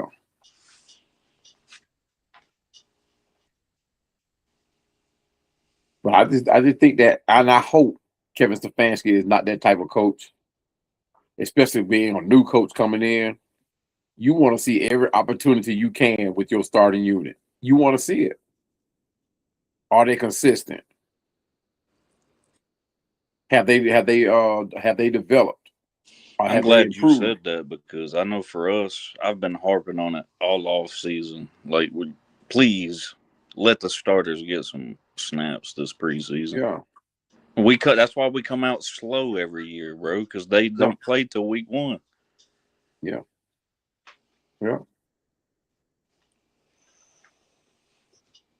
And they probably ain't gonna let Bryce play a lot this preseason because we got a competition for backup quarterback. Yeah. They want to see if Kenny Pickett or whoever else is going to be the backup. Yeah. And we all know it's going to be Kenny Pickett. For sure. But yeah, I agree that's why I've been listening to you because the preseason matters more than people think it does, man. Oh, for sure. Yeah. If you don't start your season off right, you ain't going to get right most of the time. Yeah, or like you said, come out real slow. But we came out super slow last season. It was so slow. By the time we got to winning, it was like, okay, all right. It don't even matter at this point. But then everybody started getting hurt.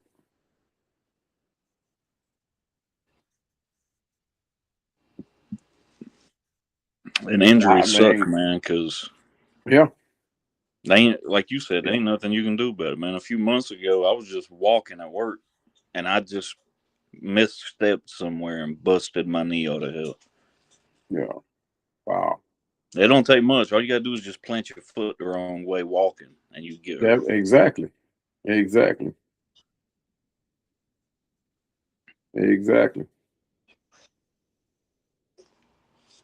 That's why I like coaches like Dan Reeves. I like coaches like Glanville, Jerry Glanville.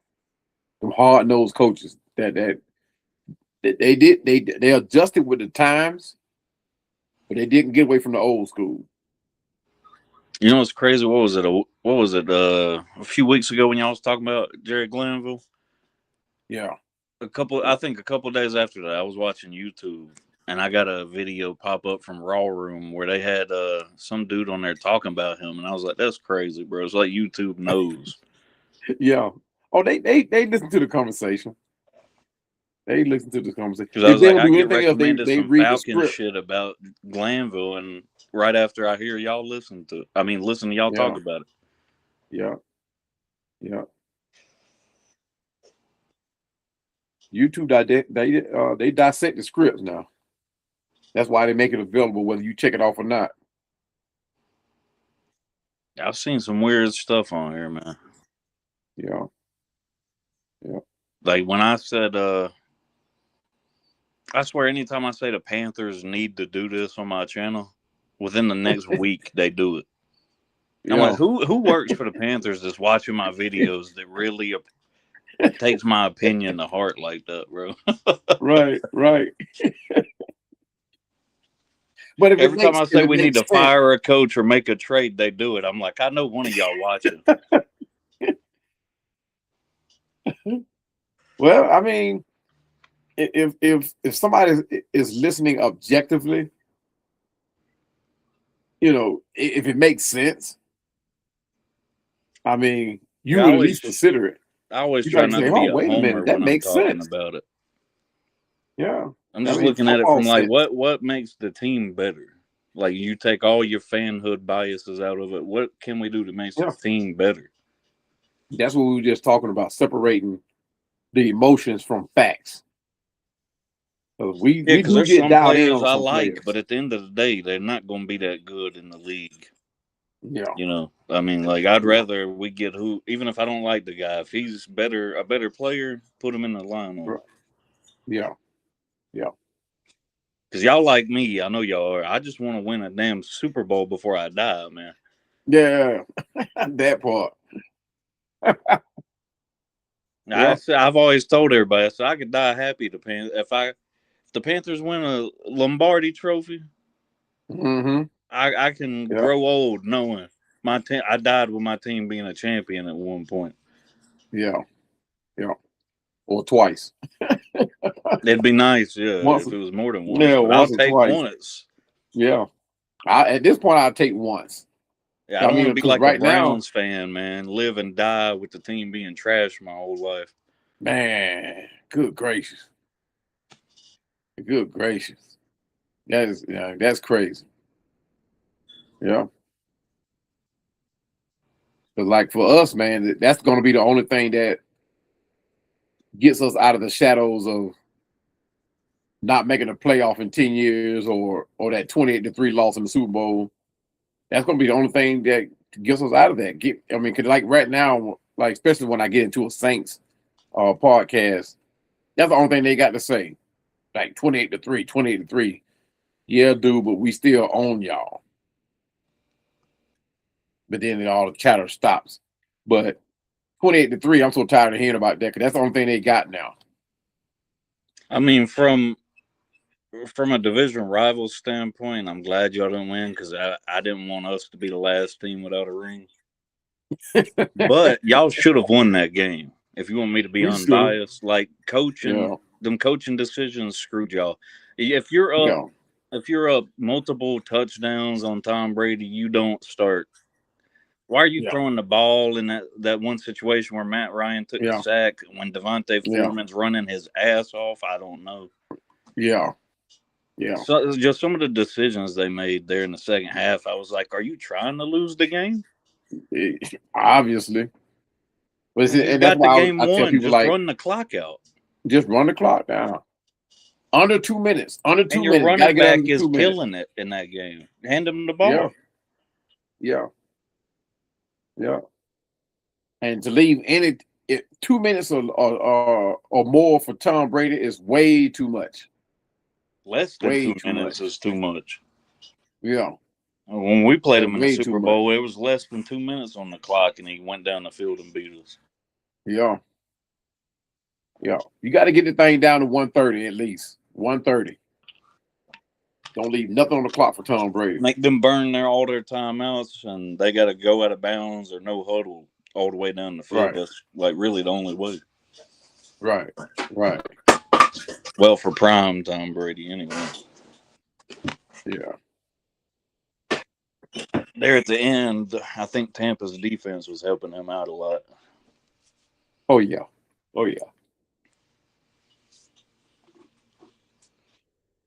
Now you guys have lost some players on defense. I know it was like 5 of them.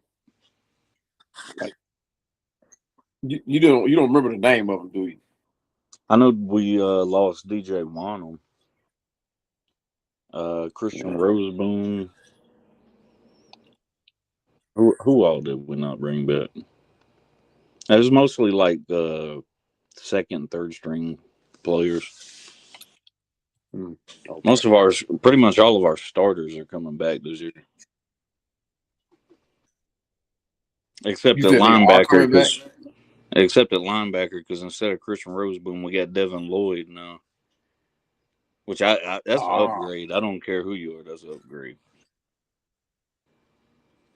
The stuff that Devin Lloyd was doing in Jacksonville, man. Yeah.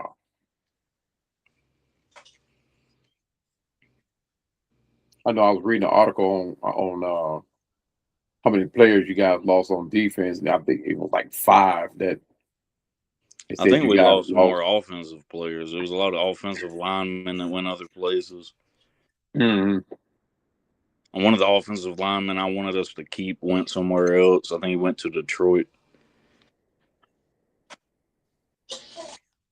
I hated that when I seen it in the news feed that day. I was like, damn, man, I was hoping we'd keep him because we drafted him. And last year, okay. He don't even play center, but we had him playing center last year, and he was doing a damn good job.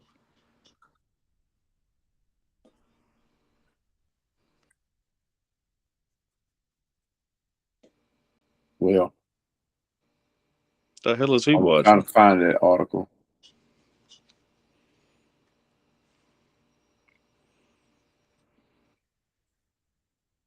Damn, Chandler, you with us?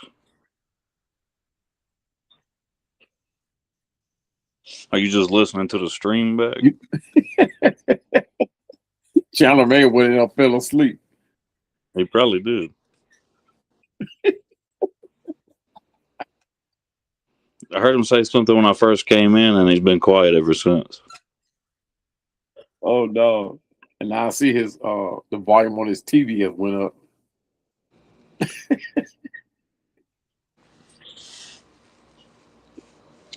But yeah, man. I was trying to find that article that I read where it named everybody that you guys lost. And we didn't really lose anybody too major this offseason. Okay. We lost some depth on the offensive line, but that's why we went out this offseason and signed all them damn offensive linemen and drafted one. Yeah. Y'all did do your justice on defense, though. Y'all did do that. Some of our fans complain when they do offensive line stuff. I'm like, that's how you keep the offensive line good. You got to keep replacing it and refreshing the depth on the line. Right. Because ain't many teams in the league that make it the whole season without one of their offensive linemen getting hurt. Man, don't we know it? We shuffled through all kind of offensive line rotations last season, man. Yeah. I think we had 3 starters hurt at one time. Which I'm cool with as long as it's usually not the center because that throws things off of the quarterback. Right. Yeah, well, I think he went out for 2 games, 3 games, something like that.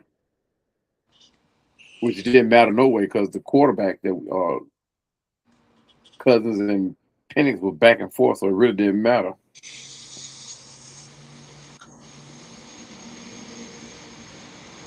Yeah. I don't know. I thought